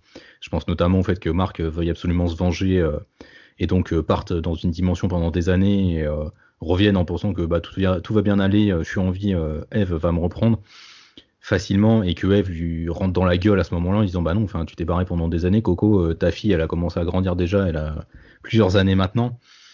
Et je trouve que le personnage est vraiment intéressant dans ces moments-là, mais je trouve que c'est vrai que la façon dont on est présenté au début, avec avec ce triangle amoureux un peu con, qui moi a tendance à me gaver très rapidement, mais qui est classique, oui, dans les récits d'adolescents, mais justement, je trouve qu'en fait Invincible a tellement de qualité d'écriture que c'est un peu dommage de tomber dans des poncifs comme ça. Enfin, la première petite amie de Mark, comment elle s'appelle? Je sais même plus comment elle s'appelle d'ailleurs. Humber, voilà, putain. Humber, qu'est-ce qu'elle est chiante. Mais oui, c'était pour montrer la difficulté parfois comme ça maintenant. C'était peut-être aussi la difficulté du super-héros à parfois parler avec des gens qui sont pas dans son milieu, quoi. Ah oui, c'est sûr, mais c'est juste que Eve a aucune forme de Amber a aucune forme de consistance en fait à ce moment-là. Il sert juste en fait de petit ami, de petit ami temporaire, le temps que Mark puisse se mettre avec Eve, que tous les deux acceptent leur truc. Le moment où Eve devient intéressante, je trouve, c'est quand elle se barre je crois que c'est en Afrique, où elle va un peu construire son espèce de fondation là. Enfin voilà, elle va aider des jeunes Africains. Là, c'est le premier moment où je me dis, ok, le personnage a quelque chose d'intéressant, mais elle est encore une fois un peu laissée de côté, et elle reviendra que plus tard, où là, on commence vraiment à approfondir le perso et mais c'est assez tôt qu'elle va en Afrique. Hein. Oui, c'est assez tôt. Je veux dire, on est dans les 20 premiers numéros. Mais c'est que le temps après qu'elle revienne, il se passe quand même, je crois, elle revient vers le numéro 50, il me semble, donc elle revient assez tardivement. Et c'est en effet là où moi j'ai commencé à avoir un peu d'intérêt pour elle, mais en tant que telle, pour moi, c'était juste la petite copine qui a des super pouvoirs du super-héros. Et là où elle a vraiment eu de l'intérêt pour moi, c'est quand Mark est à 2 doigts de crever en fait, et qui du coup il met des années à se régénérer, et qui revient, et Amber est devenue assez, on va pas dire grosse parce qu'elle est pas grosse, mais elle a pris du poids, voilà, elle est tombée on sent qu'elle est tombée en dépression, qu'il y a eu plein de problèmes pour elle, et c'est là où je me suis dit, ok, c'est bon, j'ai compris ce que tu essaies de faire avec Eve, et là c'est un personnage auquel je peux m'identifier et m'attacher facilement. Je trouve qu'en fait Robert Kirkman écrit très bien les adolescents garçons, je trouve qu'il écrit pas forcément très bien les adolescentes. Je trouve qu'il a un peu de mal là-dessus. Loin, je dirais. Je trouve qu'il écrit, en tout cas dans Invincible, il écrit pas aussi bien les personnages féminins que les personnages masculins. Ouais. À part Debbie, dont on a parlé, pour le coup, qui elle est bien vue. Je pense d'ailleurs qu'il doit y avoir des histoires personnelles là-dessus, hein, sur Kirkman, parce que c'est trop bien vu pour qu'ils se connaissent pas des situations comme ça. Les autres personnages féminins, bon, ils font pas rêver, quoi. Hein. Il y a Amanda quand même. Il y a Monster Girl aussi, qui je trouve assez sympa, quoi. Ouais, et puis il y a la fameuse Ultramite aussi. Ouais, elle s'appelle comment, Anita, non? Je sais plus comment elle s'appelle. Alissa qui est un personnage féminin. Cool, ouais. Moi elle m'a un peu fait chier, elle. Mais bon. En fait, c'est un personnage que je trouve justement a une évolution très rapide en fait dans la série. Oui, mais c'est justement avec on parlait du fait qu'il est parti pendant un petit moment en fait dans une autre dimension et que sa fille a grandi, et c'est dans ce même temps-là qu'on voit l'évolution. C'est ça le problème, c'est qu'on n'a pas le temps de la voir justement. Oui, je comprends, ça se passe en hors-champ et c'est un peu dommage, ouais. Ouais, c'est vrai que oui, là-dessus, je comprends tout à fait. Je voulais juste faire un espèce d'aparté. Je trouve assez, vous me direz ce que vous en pensez, mais je trouve ça assez paradoxal. On parlait de la violence tout à l'heure dans la première partie de la série. On disait elle est très cartoony, au final elle est pas très dérangeante, mais il va quand même loin. C'est-à-dire qu'il y a des tripes, il y a des boyaux qui sortent, il y a de la cervelle, il y a des yeux, tout y passe sur le corps humain. Et du coup, il va vraiment franc du collier. Et mais après, tu trouves ça dans Happy Tree Friends aussi, donc c'est pas. Oui. Voilà. Mais par contre, niveau du sexe, la série, je trouve, est très timorée, j'ai envie de dire. Elle est très timide. Il y a rarement de sexualité, et en tous les cas, quand les personnages couchent, ils couchent, et puis voilà, mais il va jamais y avoir de nudité à l'image. Et je trouve ça assez paradoxal parce que il n'hésite pas à montrer des corps complètement démembrés, mais par contre, des corps nus, on a l'impression que ça dérange, ça pose une espèce de limite morale. En fait, je pense, c'est dans la même. Ce qui est intéressant, c'est pas le fait de le voir, c'est le fait qu'on en parle, et c'est le fait que on sait que c'est là. On n'a pas forcément besoin de le voir en full gros plan IMAX avec tous les sons et tout ça. Tu vois, le traitement. Oui, on n'est pas sur Pornhub. Je suis d'accord avec Simon. J'y avais pas pensé, mais dans mes souvenirs, en plus, le traitement de la sexualité, pour le coup, c'est même sur le ton de la blague. Hein. Moi, je me souviens de scènes où Marc et Eve sont chez Marc, il y a la mère de Marc qui est là, et ils essaient de coucher ensemble, et ils veulent pas faire de bruit, mais ils font du bruit. Enfin, tu vois, c'est un petit peu en mode Friends, quoi, ces scènes-là. Donc, tu vois, le traitement de la violence et du sexe, c'est quand même pas pareil, parce que il n'y a pas de gore marrant dans Invincible. Il y a du gore grandiloquent qui peut faire penser effectivement du Tarantino, mais c'est pas sur le ton d'humour. Ouais. Alors que l'apport de la sexualité, lui pour le coup, est plutôt pris sur un ton de la légèreté et le ton de la comédie. Bon, sauf la scène de viol quand même. Oui, tout à fait. C'est à ça que je voulais en venir à ça. Bah oui, je me disais bien quand on parlait d'Alissa et qu'on parle de sexe, c'est ça. Et justement, je trouve que cette scène de viol, donc on peut le dire, hein, c'est les Vitruvites, surtout femmes, ont pour devoir de se reproduire pour faire perdurer leur race. Et tous les Vitruvites en fait, c'est juste que femmes, c'est forcément c'est beaucoup plus d'implications puisque il y a la grossesse, quoi, forcément. C'est vrai. Et donc Alissa va jeter son dévolu sur Invincible, sur Mark Grayson, et Mark étant en couple avec Eve, tente de résister à ses avances. Je crois qu'il a même pas le choix, en fait, elle lui tombe dessus et puis elle le viole directement, étant donné que c'est une Vitrumite, une grande guerrière. Il y a un petit combat, quoi, mais bon. Oui, c'est ça, lui met des patates sur la gueule. Ouais. Et je trouve que Kirkman arrive à tirer quelque chose de cette scène et de cet événement dans le reste de la série, mais t'as quand même un petit peu l'impression que ça finit vite sous le tapis. Hein. Oh, oui et non, oui, ça met quand même 20 bons numéros avant que vraiment ce soit vraiment su par exemple la compagne. Tu vois, ça met un peu de temps. Mais par contre, je suis pas tout à fait d'accord sur le fait que ce soit le seul moment où la sexualité est prise au sérieux. T'as tout le moment où justement Déborah donc a perdu Omni-Man pendant un sacré moment, et justement T'as tout un moment où elle hésite à reprendre un compagnon, où elle On essaye de rencontre bien, quelqu'un, ouais. voilà, et elle essaye de bien remettre en avant et de le faire accepter de son fils. C'est tout un truc qui je trouve est assez bien traité. Euh, Oui, complètement. ouais, et t'as aussi la sexualité finalement, c'est tout ce qui va faire le problème finalement final, c'est que t'as une race en fait qui vieillit très vite et donc c'est en créant pratiquement enfin, c'est très moche à dire, mais une ferme de reproduction que le grand méchant va se reconstituer une armée, quoi. Mm. Donc c'est quand même Mm. quelque chose qui est là, en fait, finalement. Et quand tu réfléchis, c'est super dégueulasse.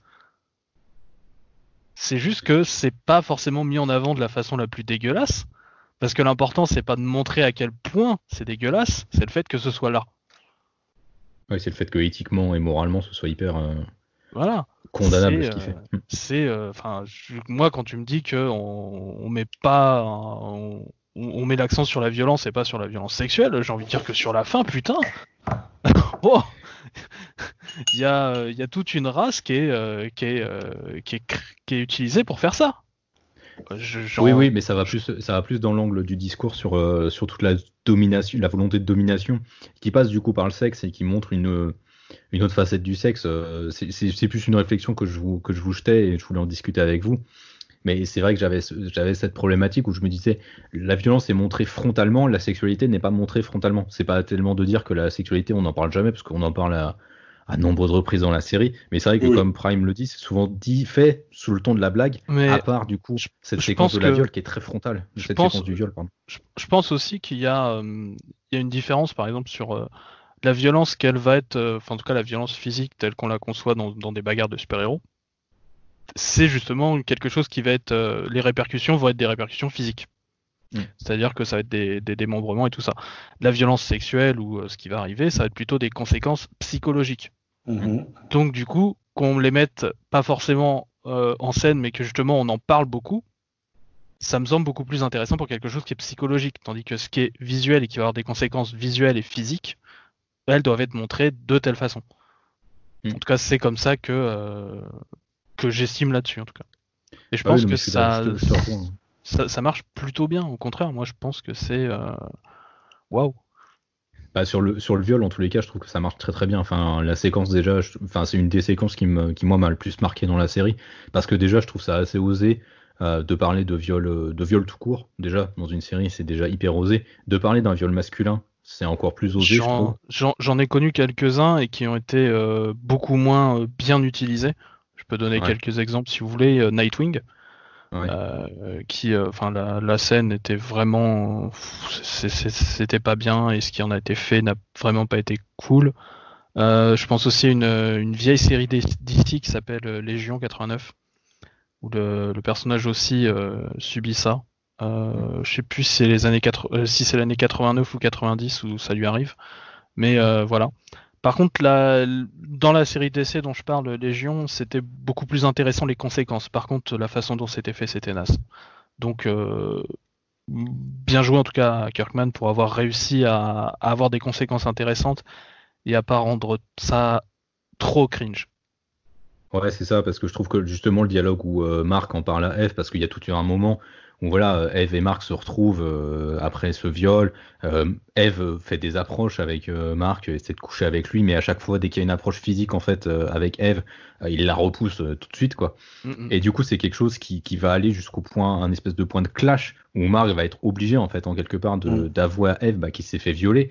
Et c'est un moment qui est qui est terrible, je trouve. Enfin, il est vraiment dévastateur. Et la composition de Ryan Otley sur cette séquence est assez fabuleuse. Enfin, Marc se décompose littéralement, quoi. Et c'est-à-dire que ce personnage qu'on considère comme étant invincible physiquement, là, je trouve que pour la première fois dans la série, psychologiquement, il est encore plus détruit que par tout ce qui lui est arrivé auparavant. Et pourtant, il lui est arrivé des choses assez hardcore. Donc, je trouve que Kirkman gère vraiment, vraiment, vraiment très bien le truc. Et oui, il en fait pas trop, mais il en fait juste assez pour que ce soit, je trouve, pertinent, intéressant et que ça serve vraiment le développement de Marc. Parce que c'est aussi le moment où après Marc va un peu plus réfléchir à ce qu'il fait. Donc c'est vraiment un moment pivot pour moi dans la fin de la série. Parce qu'en plus ça intervient très tardivement dans la série. Hein. Je crois que c'est dans les 30 derniers numéros. Oui, et puis En plus, pour moi, ça renforce aussi la relation entre Eve et Mark. Ouais, C'est le dernier moment où leur relation va être vraiment mise en doute, en fait. ouais, c'est ça. Après, il y aura plus de doute. Il y aura, Non. on va se disputer un petit peu pour savoir dans quelle direction on va y aller, mais on va y aller ensemble.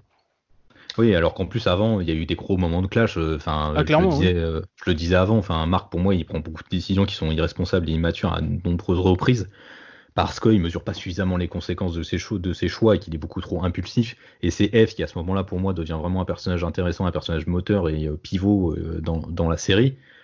Et c'est ces moments où en fait le couple aurait déjà pu exploser. Et au final, il arrive à les accrocher et à montrer que non, c'est le couple le plus uni, le plus solide de l'univers, à travers cette conséquence de ce viol. Et enfin, c'est psychologiquement parlant, c'est très très fort pour le développement des personnages. Et ça en dit beaucoup, je trouve, sur la maîtrise psychologique que Kirkman a sur ses personnages. Oui. Mm, mm. Ouais. Après, en grand couple, j'aime aussi beaucoup Nolan et Deborah Grayson, qui sont Ouais. donc les parents de Mark, Mm. qui sont, enfin voilà, c'est pour moi l'espèce de voie morale de la série pendant très longtemps. Ce sera la mère de Mark, ce sera Debbie, quoi. Ouais. Ah, Debbie, c'est un des meilleurs persos de la série. Hein. C'est vrai que Prime tout à l'heure disait que les personnages féminins n'étaient pas forcément très bien écrits dans la série. C'était un point de vue que j'avais, mais c'est vrai qu'en y réfléchissant, t'as des personnages comme Debbie qui sont. C'est ça, c'est vraiment le combat moral de la série que Eve va reprendre ce flambeau après. Et Debbie est vraiment intéressante. Et puis, du coup, il y a ce moment où on le disait, Omniman va un peu disparaître. Après, il va revenir. Debbie va hésiter à se remettre avec lui parce que voilà, Mm, mm. en fait, il l'a manipulé pendant des années en fin de compte, jusqu'à ce Clairement, oui. elle se rende compte qu'en fait, bah, il l'aimait peut-être vraiment. Tous les cas, il avait quand même peut-être développé des sentiments pour elle et que du coup, ils se remettent en couple. Et puis là, alors là, c'est la fête. Ils arrêtent pas de niquer dans tous les sens. Oui, C'est la teuf. surtout ça, Et ça là, c'est drôle. ces scènes-là, elles sont très très drôles. En fait, ils sont dans un espèce de vaisseau et puis il y a toujours un alien qui débarque au moment où ils sont en train de niquer parce que la porte se ferme Oui, pas. Enfin bon, ça a pété de rire ce moment. Mais ça montre aussi un autre aspect de la sexualité, c'est que la sexualité peut être très fun et très libératrice aussi. Et du coup, Oui. je trouve que Kirkman est assez malin sur cette utilisation-là. Donc ouais, Debbie, c'est vraiment un personnage que j'aime bien aussi. Ah, et puis même, c'est une série où t'as la mère du héros jusqu'à la fin, en fait. Ouais. Jusqu'à, voilà, pareil pour le père, finalement. Tu Mm. l'as jusqu'à pratiquement la fin. Oui, parce Et qu'il c'est va se sacrifier, mais dans la bataille finale. Voilà. voilà. Comme ça, c'est mais dit. ce qui est bien aussi avec Debbie, c'est que Kirkman, il évite à la fois le cliché de Martha et de Tante May, quoi, Mm. qui sont des Ah, archétypes qui sont très très courants dans ouais. la littérature de super-héros. Je Ah trouve quand bon? même que tu trouves qu'il évite pas, tu trouves pas qu'il évite, il évite l'écueil? Ah Alors, non, si, c'était oui, ironique. Hein. mais Ah oui. c'est sur le fait qu'elle soit si archétypale, en fait. Mm. Parce que des tantes May, il n'y en a pas 30 000, mine de rien. Les parents des super-héros sont généralement très vite évacués. On est Ah, ils sont plus très vite sur... décédés voilà. Oui, mais tu vois, ou à quand ils côté. sont là, ils sont toujours un peu casse-couilles à s'inquiéter Ouais. pour un oui, pour un non. Mm. Debbie, elle est écrite avec des défauts, mais qui sont Mm, pas des défauts agaçants, qui sont des défauts crédibles Mm. et qui sont pas non plus trop récurrents. Je pense que c'est pour ça que le personnage est intéressant, c'est qu'il a su en faire quelqu'un de totalement imparfait, mais totalement humain. mm, mm. Et qui se retrouve à être la mère de super-héros au pluriel. Et je trouve que que c'est bien fait, qu'on y Mm. croit, on n'est pas là à se dire ah mais il faut qu'il arrête de nous casser les couilles là, à s'inquiéter pour un oui pour un non. Non, non, Mais c'est ouais. assez bien vu, hein, elle réagit, je trouve, et ça c'est tu y crois. Après, elle m'a fait beaucoup penser à un autre personnage, alors qui va peut-être aller un peu en contradiction avec ce qu'on a dit, mais c'est pas la même version. C'est-à-dire qu'en fait, au début, je pensais beaucoup à la tante May, mais de l'univers Ultimate, que j'aimais beaucoup et qui est justement quelqu'un de beaucoup plus, Mm. qui va beaucoup plus aller dans l'action, qui Mm. une fois qu'elle va être au courant que il y a des super pouvoirs et tout ça, va être à chaque fois toujours prête à aider et tout ça. Enfin, c'est Tante May qui fait des virages, des drifts complets sur l'autoroute parce que Peter Parker est sur le point d'être attaqué, donc elle fonce, quoi, tu vois. C'est Mm. et pour moi, Debbie est encore mieux écrite que cette Tante May Ultimate que j'aime déjà beaucoup.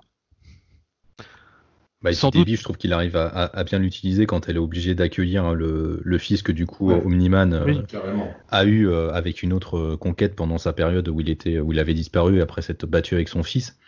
Ce gamin qui finalement a grandi très très vite, a les mêmes pouvoirs que Marc et qui est complètement effronté et qui est limite ingérable en fait. Et Debbie Ouais, arrive un je petit trouve côté Damien Wayne. Ouais, c'est ça, oui, c'est Oui, c'est ce oui, que je me suis oui, dit.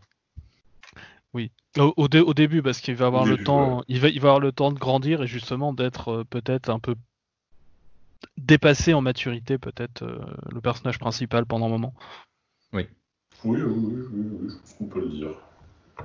Et ouais, non, c'était, enfin, c'est une très très bonne évolution de perso aussi et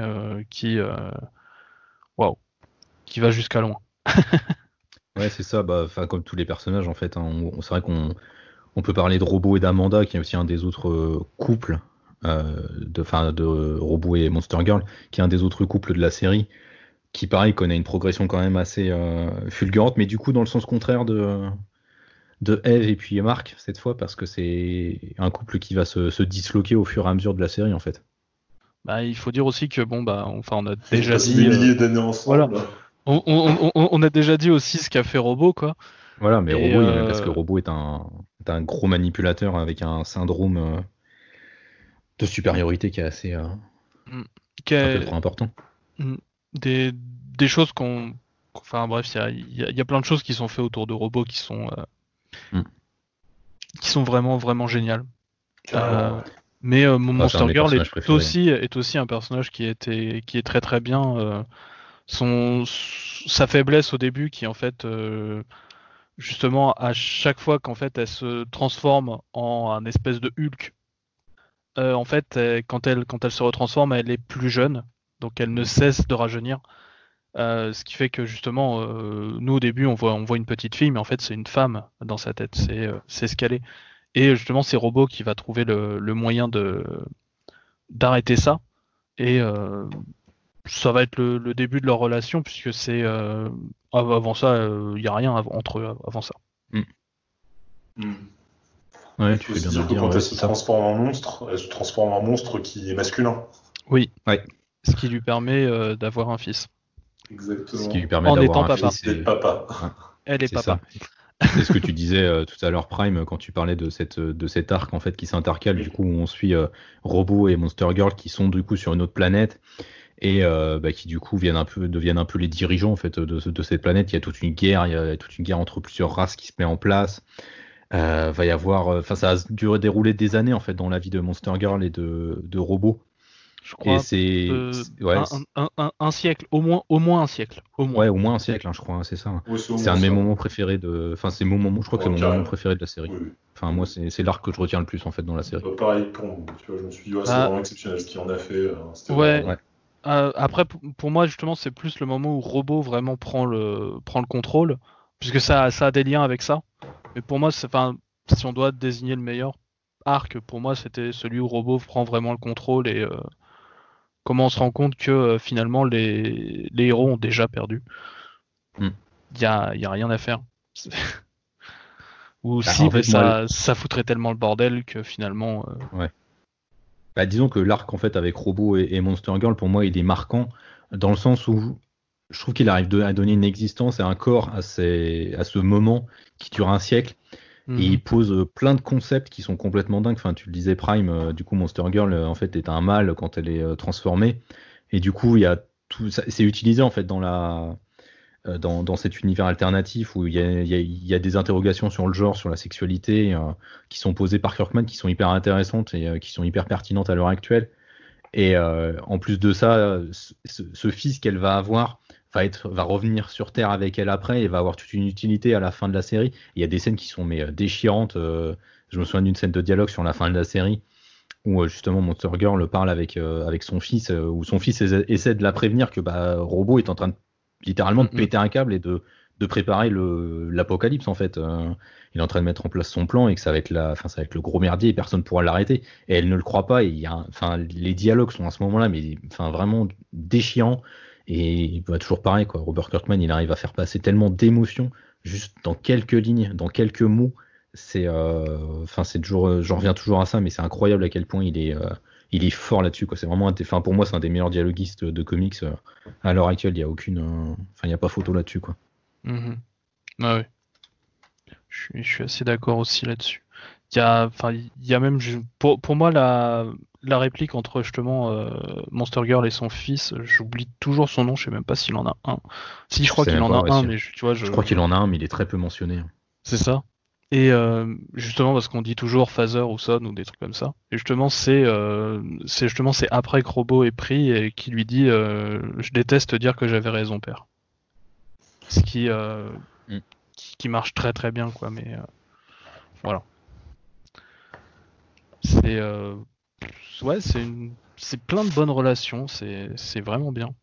C'est plein de bonnes relations et qui en fait vont un peu exploser et mener à cette conclusion qui est vraiment dantesque et qui se déroule sur une 12 quinzaine numéros. de numéros, je crois. Ouais, 12. c'est ça. 12, c'est vraiment. Enfin, non, mais moi, comme je disais, Jean Compagnon, je me perds complètement Ouais. dans les numéros. Mais merci SN pour ce suivi de qualité sur les numéros. De rien.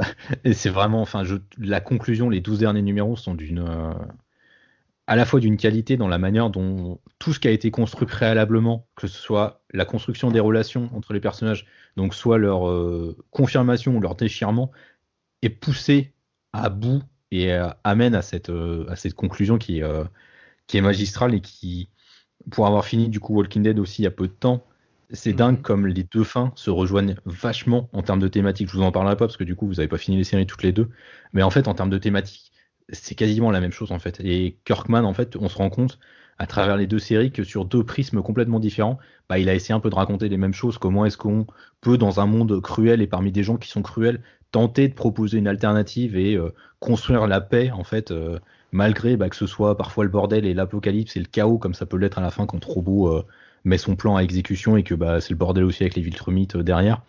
Mhm. Enfin, il y a une vraie réflexion thématique qui se construit entre les deux séries qui est hyper intéressante en fait à croiser. C'est assez fou en fait de voir. Enfin, pour moi, Kirkman, rien que là-dessus, c'est obligatoirement un des plus grands auteurs qu'on a actuellement en fait. Mhm. Ouais, c'est sûr. Après, C'est bon, pour le point avec Walking Dead, je suis désolé, non, on peut pas t'aider. Ah mais non, mais je sais que je suis tout seul sur ce coup-là.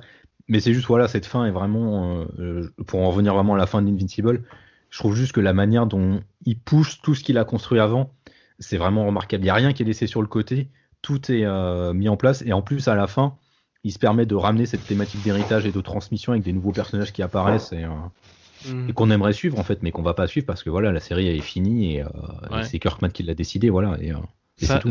ça me fait penser un peu enfin, le dernier numéro, sachant que la dernière grosse partie s'appelle la fin de toute chose. Ça Mm. donne bien l'ambiance. Et le dernier numéro, justement, où on voyait le futur et tout comment, et justement peut-être sur 500 ans, me fait beaucoup penser à la fin de Kingdom Come, où Ouais. justement on voit justement le monde évoluer avec Superman qui vieillit et ce genre de choses, et comment il devient. Comment il évolue, et justement à un moment t'as justement des temps qui passent. À un moment on arrive à 500 ans, bon on arrive encore bien plus tard parce que l'univers DC forcément arrive, ce serait bien d'arriver jusqu'à la Légion des super-héros, donc faut rajouter bien 10 000 ans quoi. Mais dans l'idée pour moi c'est ça en fait, c'est la toute fin de Kingdom Come, c'est la conclusion de Kingdom Come en fait, et c'est un excellent compliment dans ma bouche, hein, croyez-moi.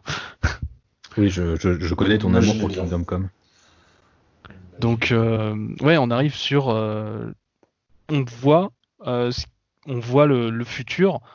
On n'a pas forcément tout, mais on a toutes les grandes lignes. On sait comment ça va se passer. C'est très bien. C'est une petite note d'espoir, et ça fait super plaisir. Mm. Et c'est une bonne conclusion, sachant que pour l'instant il n'y a pas de plan pour y retourner. Et de ce que j'en sais, c'est pas fermé. Un jour peut-être, ils ont toujours dit ça, un jour peut-être, mais pour l'instant, il n'y a aucun plan en tout cas. Ouais, mais c'est comme pour Walking Dead, au final, il y a des idées qui sont présentes, mais est-ce Ressorti. qu'ils y retourneront? Voilà. Oui, voilà, bah peut-être un jour, peut-être, mais je pense qu'il va falloir attendre au moins 15 ans. Tu vois, faudrait que ça arrive bien plus tard. Voilà, donc là, je pense que là, on est vraiment sur une série qui est terminée, et terminée de bien belle manière. Et je pense que c'est quelque chose qu'il faut mettre en avant, puisque il y a peu de séries qui se terminent, et encore peu de séries qui se terminent bien. Qui se termine bien et qui se termine intelligemment, on va dire. Oui. Ouais. Pas par bien, justement, j'entendais de façon intelligente, et en faisant, voilà, les happy ends, c'est pas forcément ce qu'il faut, quoi. Ça dépend après de la série. Et toi, Prime, la fin du coup de Invincible? Bon, tu vois, j'avais oublié qu'il y avait l'histoire des 500 ans là. non, mais je rejoins ce que vient de dire SN, c'est sur le côté fin intelligente.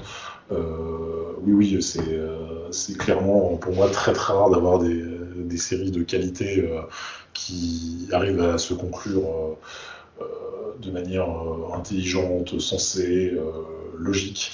Invincible le réussit parfaitement, et j'en viens même à me dire que ce serait presque dommage qu'il y ait un relaunch, un reboot, ou que même ce soit continu de quelque manière que ce soit, parce que ces 25 tomes VF, ils se suffisent à eux-mêmes, quoi. Il y a tout dedans.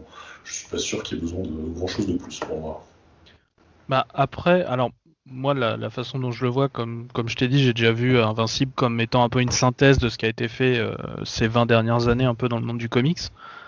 C'est pour ça que je me dis, éventuellement, si dans 20 ans il veut refaire une nouvelle synthèse, oui, écoute. Ouais, dans 20 ans, oui. Tu vois, mais par contre, ouais, si jamais c'est une autre équipe artistique, enfin au moins, si au moins c'est pas Kirkman, j'aurais du mal.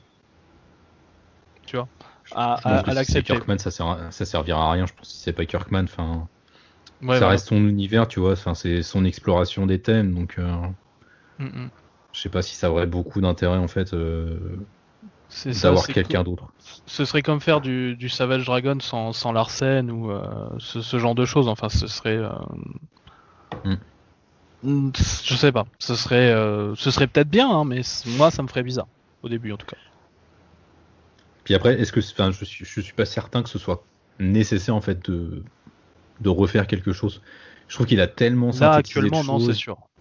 Ouais, il a tellement été loin sur plein de concepts, il a tellement été pertinent sur plein d'aspects. Est-ce que ce serait utile? Je suis pas sûr. Ouais.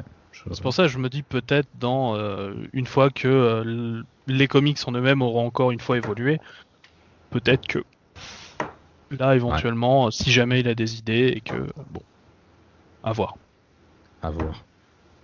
Bon, on n'a toujours pas parlé de la partie graphique, par contre, de la série. C'est vrai qu'on en a un peu parlé dans la vie globale. On le disait, il y a deux gros dessinateurs sur la série, Cory Walker, que je me trompe pas, qui commence donc la série, qui revient pour un arc vers la fin de la série, qui revient dans le dernier numéro pour la deuxième partie du dernier numéro. Jolie façon au final de conclure la série, parce que c'est le dessinateur originel qui revient pour apporter et même quand il est parti en fait de l'intérieur, pendant un moment, c'est lui qui faisait les couvertures. Encore pendant un petit moment, donc c'est juste qu'en fait il avait pas le temps à ce moment-là, et qu'il a fallu changer de dessinateur. De toute façon, Kirkman le dit dans la postface de la série, Cory Walker a toujours été présent pour faire du lead design ou pour aider à construire des idées que Kirkman avait du mal à assembler, donc c'est ça, il a toujours été présent.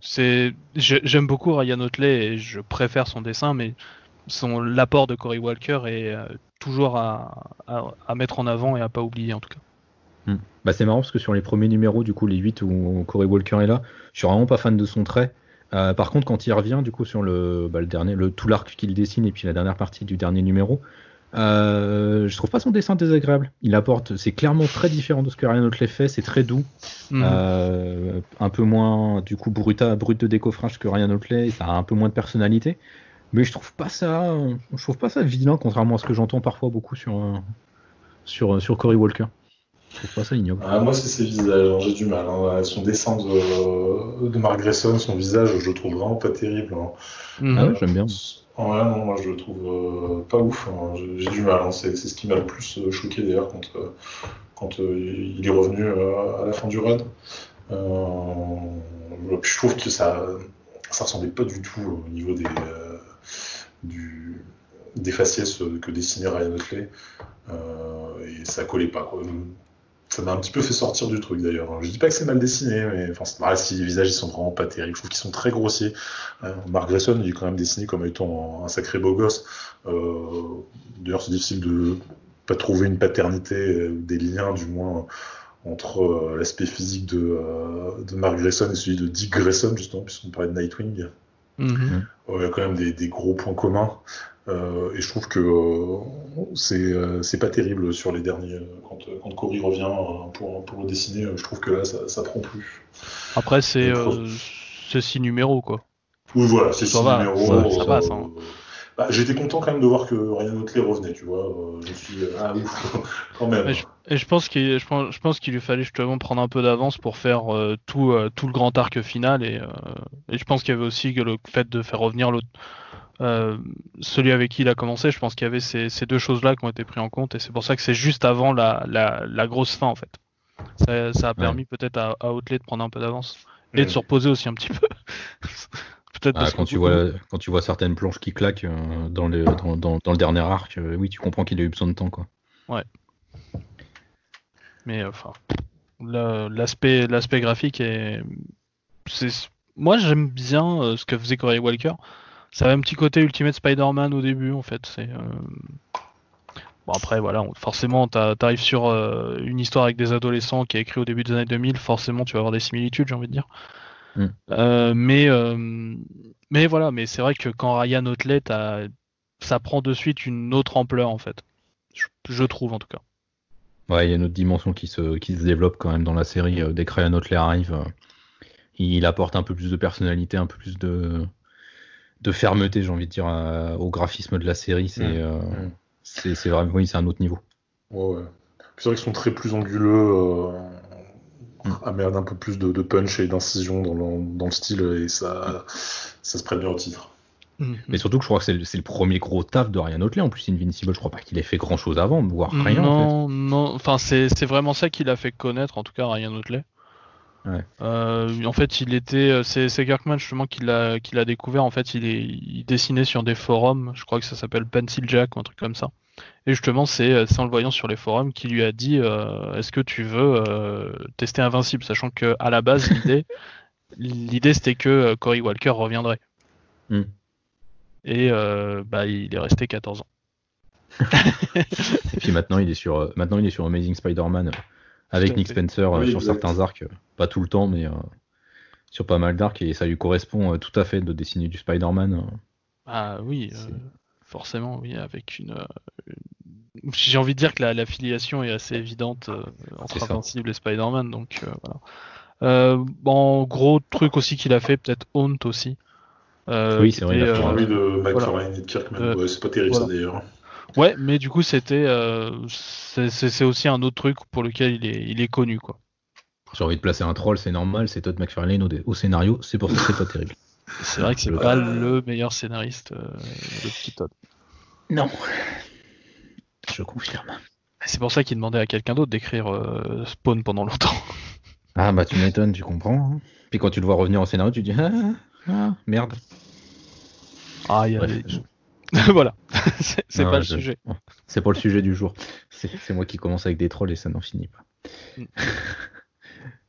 Écoutez, c'est en effet Invincible qui l'a fait connaître en tout cas. Ouais, c'est ça. Il y a le travail des coloristes aussi dont c'est vrai que j'avais un peu envie de parler. Parce qu'il y a un paquet de coloristes qui interviennent quand même sur la série. Ryan Otley se fait coloriser par pas mal de monde.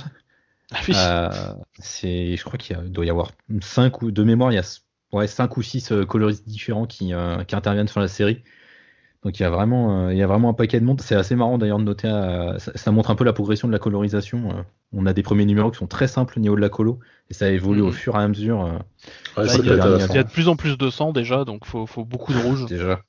Oui, parce que je crois que l'arrivée de Ryan Otley, c'est aussi le moment où ça devient vraiment gore, parce que la série est quand même pas très violente pendant les 8 premiers numéros, il me semble, et c'est après que c'est quand Omni-Man et Mark se foutent sur la tronche en fait que ça devient vraiment. Ouais, voilà. Enfin, ça commence. Moi, c'est Conquest. C'est pas ça les Conquest. Là, oui, forcément. Mais je veux dire, on est déjà arrivé à beaucoup plus loin, ça. Mais oui, avec Conquest, forcément, là, c'est là où on commence à démembrer dans tous les sens. Donc, forcément. Ça pète dans tous les sens. Il y a tout qui pète. Putain. Mais déjà, voir vraiment des visages en sang ou des choses comme ça, c'est en tout cas dans les comics de super-héros normalement, c'est pas quelque chose qu'on voit vraiment en fait. Mm. Vraiment voir les visages ou du sang vraiment sur le visage, mais pas genre petit filet de sang, tu vois, genre Superman il s'est pris un truc, il a la tempe qui coule un peu. Non, là Comme il est c'est invincible, arrête, c'est bon. Il peut rien lui là c'est arriver. t'as le t'en as Ouais. partout, ça va Oui, du c'est un nez combat au d'UFC. menton, tu vois, c'est déjà quelque chose qu'on n'a pas l'habitude de voir, en tout cas dans le genre super-héros en lui-même. Bah surtout qu'ils ils aiment bien s'attaquer généralement aux têtes, donc soit ils éclatent les têtes entre leurs mains, du coup ça fait une espèce de crêpe avec les yeux qui ressortent. Il aime beaucoup, je sais pas ce qu'il a avec les yeux, Ryan Otley, mais Oui, c'est il a clair. Ah souvent ouais. les yeux qui sont attaqués. Ah, J'ai il y a remarqué ça à la fin de la il y a, série. il y a le cœur aussi. Les Ouais, coups au cœur, il y en a quand même quelques-uns. encore une Il y a, référence à Dragon Ball. Exactement. ouais, Srag par exemple aime beaucoup son Mm. coup au cœur. Enfin, il y a plusieurs personnages qui ont des noms et tout qui vont passer à la moulinette comme ça. Je pense à Mm. Battle Beast, je pense Ah, à, bah, Excellent. C'est un perso, ça. à Omni-Man. Enfin, il y a beaucoup de persos qui vont passer comme ça. c'est vrai qu'on n'a pas parlé de Battle Beast, mais quel personnage. Ouais, Putain. Le fauve de combat. Ouais, c'est ça. putain, je kiffe tellement son design, putain, il me fait tellement triper. Ah, non, Oui. le personnage, il est magnifique. Cette Ah, caricature de j'aimerais, viking bourrin, mais il est trop bien fait, c'est en ça. fait. Qui J'aimerais vit trop le que jouer pour dans se un jeu battre et vidéo. prouver qu'il est le meilleur tout le temps, quitte à en mourir. Non, il est très très bien. Très très bien. Et d'ailleurs, ils vont en mourir et devenir Exactement. la cape du grand méchant. De Frag, Oui, ouais, le ça c'est grand très méchant. bien que oui, j'avais oublié que Frag avait porté Ouais. ça en cap après porter la Si, peau si, de Battle Beast. Elle est très bien. il garde Battle Beast pendant jusqu'à vraiment le moment où ça tape vraiment et où il y a plus de où les vêtements prennent des coups quoi. Mais Bah, sinon, de il toute se façon, à balade la fin, avec. il finit à poil dans le soleil, Frag, hein, donc, Ah bah oui, ils finissent tous les deux à poil dans le soleil, oui, ils se finissent invincible et tous les deux à Srag. poil. Hein. Ouais. Tous les deux à poil. Hmm. Frag se fait fraguer dans le soleil. Ouais. Et même plus qu'à poil puisque la peau brûle. Enfin, t'as des. Oui. Voilà. Ah bah à la fin, ouais. On est sur du gros niveau d'épique quand même. Hmm. Bah là, pour le coup, on est dans une solution toute Superman. Hein. Envoyer le Ouais. méchant dans le soleil, je vois pas. Tu peux pas faire plus Superman que ça. Plus Superman que ça, tu meurs. Donc, C'est ça. et il est mort. Mais non. Euh, Invincible. mais pas euh, mort. enfin, si, pas mort, mais non. Bah écoutez, messieurs, je sais pas si vous voyez des choses à rajouter. Il me semble qu'on a fait une grosse analyse quand même de la série. Mhm. Donc je sais pas si vous avez quelque chose à rajouter avant pour conclure tout simplement en fait. Hein. Bah, à part de franchement conseiller aux gens de lire Invincible, si malgré nos appels répétés, vous êtes resté dans la section spoiler et que vous l'avez quand même pas lu, allez-y quand même. Ouais. Voilà, Ouais, parce que, enfin, c'est on vous a même pas traité les trois, enfin, on vous a même Non, pas c'est clair. traité les trois quarts de la série parce que c'est tellement riche, il se passe tellement voilà, de choses. il reste beaucoup de choses et même en sachant éventuellement ce qui va se passer, je pense que c'est si artistement fait qu'on peut franchement prendre son plaisir même en sachant éventuellement ce qui se passe. Et Oui. voilà, si vous êtes là quand même, je vous conseille vraiment d'aller lire Invincible. Et si vous l'avez déjà lu, bah écoutez, une petite relecture de temps en temps, je vais vous dire que ça fait pas de mal. Hein. Pour bien terminer le confinement, une bonne petite relecture de Invincible, ça me paraît tout à fait approprié. Oui. Je rajouterais que vraiment, même si vous n'aimez pas les super-héros, ou pas plus que ça comme moi, Invincible reste un ouvrage qui est vraiment formidable. Donc n'hésitez pas, si vous l'avez déjà lu, à l'offrir, à le faire découvrir à des personnes qui ne lisent pas de super-héros d'habitude, parce que je pense qu'on peut vraiment y trouver son compte. C'est vrai que ça peut être une très bonne porte d'entrée. Ouais. D'autant plus, rappelons-le, hein, on l'a déjà dit au début de l'épisode, que Delcourt va sortir la série en intégrale d'ici quelques mois. Ce sera bien l'occasion de l'offrir et de faire vivre vos libraires. De faire vivre vos libraires, de faire vivre la série, parce que n'oublions pas que les comics, c'est aussi du partage et de la transmission. Ça passe aussi énormément par là, donc voilà, faites vivre les comics comme ça, parlez-en autour de vous, partagez. Clairement, voilà, Invincible, il y a ce côté où on est fan de super-héros, enfin, je vais y arriver, c'est la fin de l'émission, je perds mes mots. Donc on est fan de super-héros et forcément, je pense qu'on ne peut que adhérer en fait à la proposition de la série parce que ça parle de manière très universelle de tout ce qu'on aime chez le super-héros. Mais à côté de ça, même pour des gens qui sont pas forcément fans de ça, de la cape et du slip, il y a quelque chose de très humain derrière. C'est vraiment, il y a une psychologie qui est très développée. Et je pense que n'importe qui a aimé Walking Dead peut aimer Invincible parce que finalement c'est deux univers différents, mais ça reste les mêmes, les mêmes codes, les mêmes types de dialogues. Les mêmes thématiques peut-être. Ouais. C'est ça, c'est les mêmes thématiques, c'est des personnages qui sont vraiment au premier plan de la série. Et je pense que c'est vraiment pour ça que la série mérite d'être reconnue. Voilà, je le disais déjà quand je donnais mon avis tout à l'heure, je le redis encore, je sais pas si c'est ma série préférée de super-héros, mais en tous les cas, clairement, c'est une des meilleures séries de super-héros qui a jamais été écrite. Et puis elle a cet avantage de pas être dans une continuité déjà préexistante. Elle a un début, un milieu, une fin. Elle s'arrête là. Voilà, vous avez 25 tomes, vous en aurez 12, je pense, avec l'intégrale de Delcourt, 12 ou 13. Voilà, c'est carré, c'est terminé. Si ça reprend la collection VO, en fait, qui s'appelait Invisible Ultimate Collection, ça fait 12. Ça fait 12. Bon, bah voilà, je pense que ça va partir sur 12. Voilà, je pense le premier tome de l'intégrale fait du 1 à 13, c'est ça? Oui, c'est ça, ouais. Bah, c'est le premier tome de l'Ultimate Collection en VO, donc je pense que... C'est la même couverture. Ouais, bah, je pense qu'on arrivera du coup peut-être sur 12 numéros. De toute façon, normalement, avec le contrat, enfin le partenariat qui existe, le contrat qui existe entre Kirkman et Delcourt fait que Kirkman a un regard sur les collections et du coup les compositions de ce qui sort en France. Donc je pense que oui, il va adapter classiquement il va demander à ce que ce soit respecté scrupuleusement pour la VF. Oui. Et bien voilà, écoutez, ce premier numéro de Indispensable, notre podcast dédié à ce qui est essentiel apparemment dans l'univers du comics, se termine là. On espère que vous avez passé un agréable moment à nous écouter. On espère qu'on a pu vous donner envie, alors soit de lire si vous n'avez toujours pas lu Invincible et que vous avez écouté tous ces spoilers, ou bien de relire Invincible. C'est une série vraiment marquante, importante. On en parle, on en reparlera dans le collectif parce que voilà, c'est une série qu'on aime beaucoup.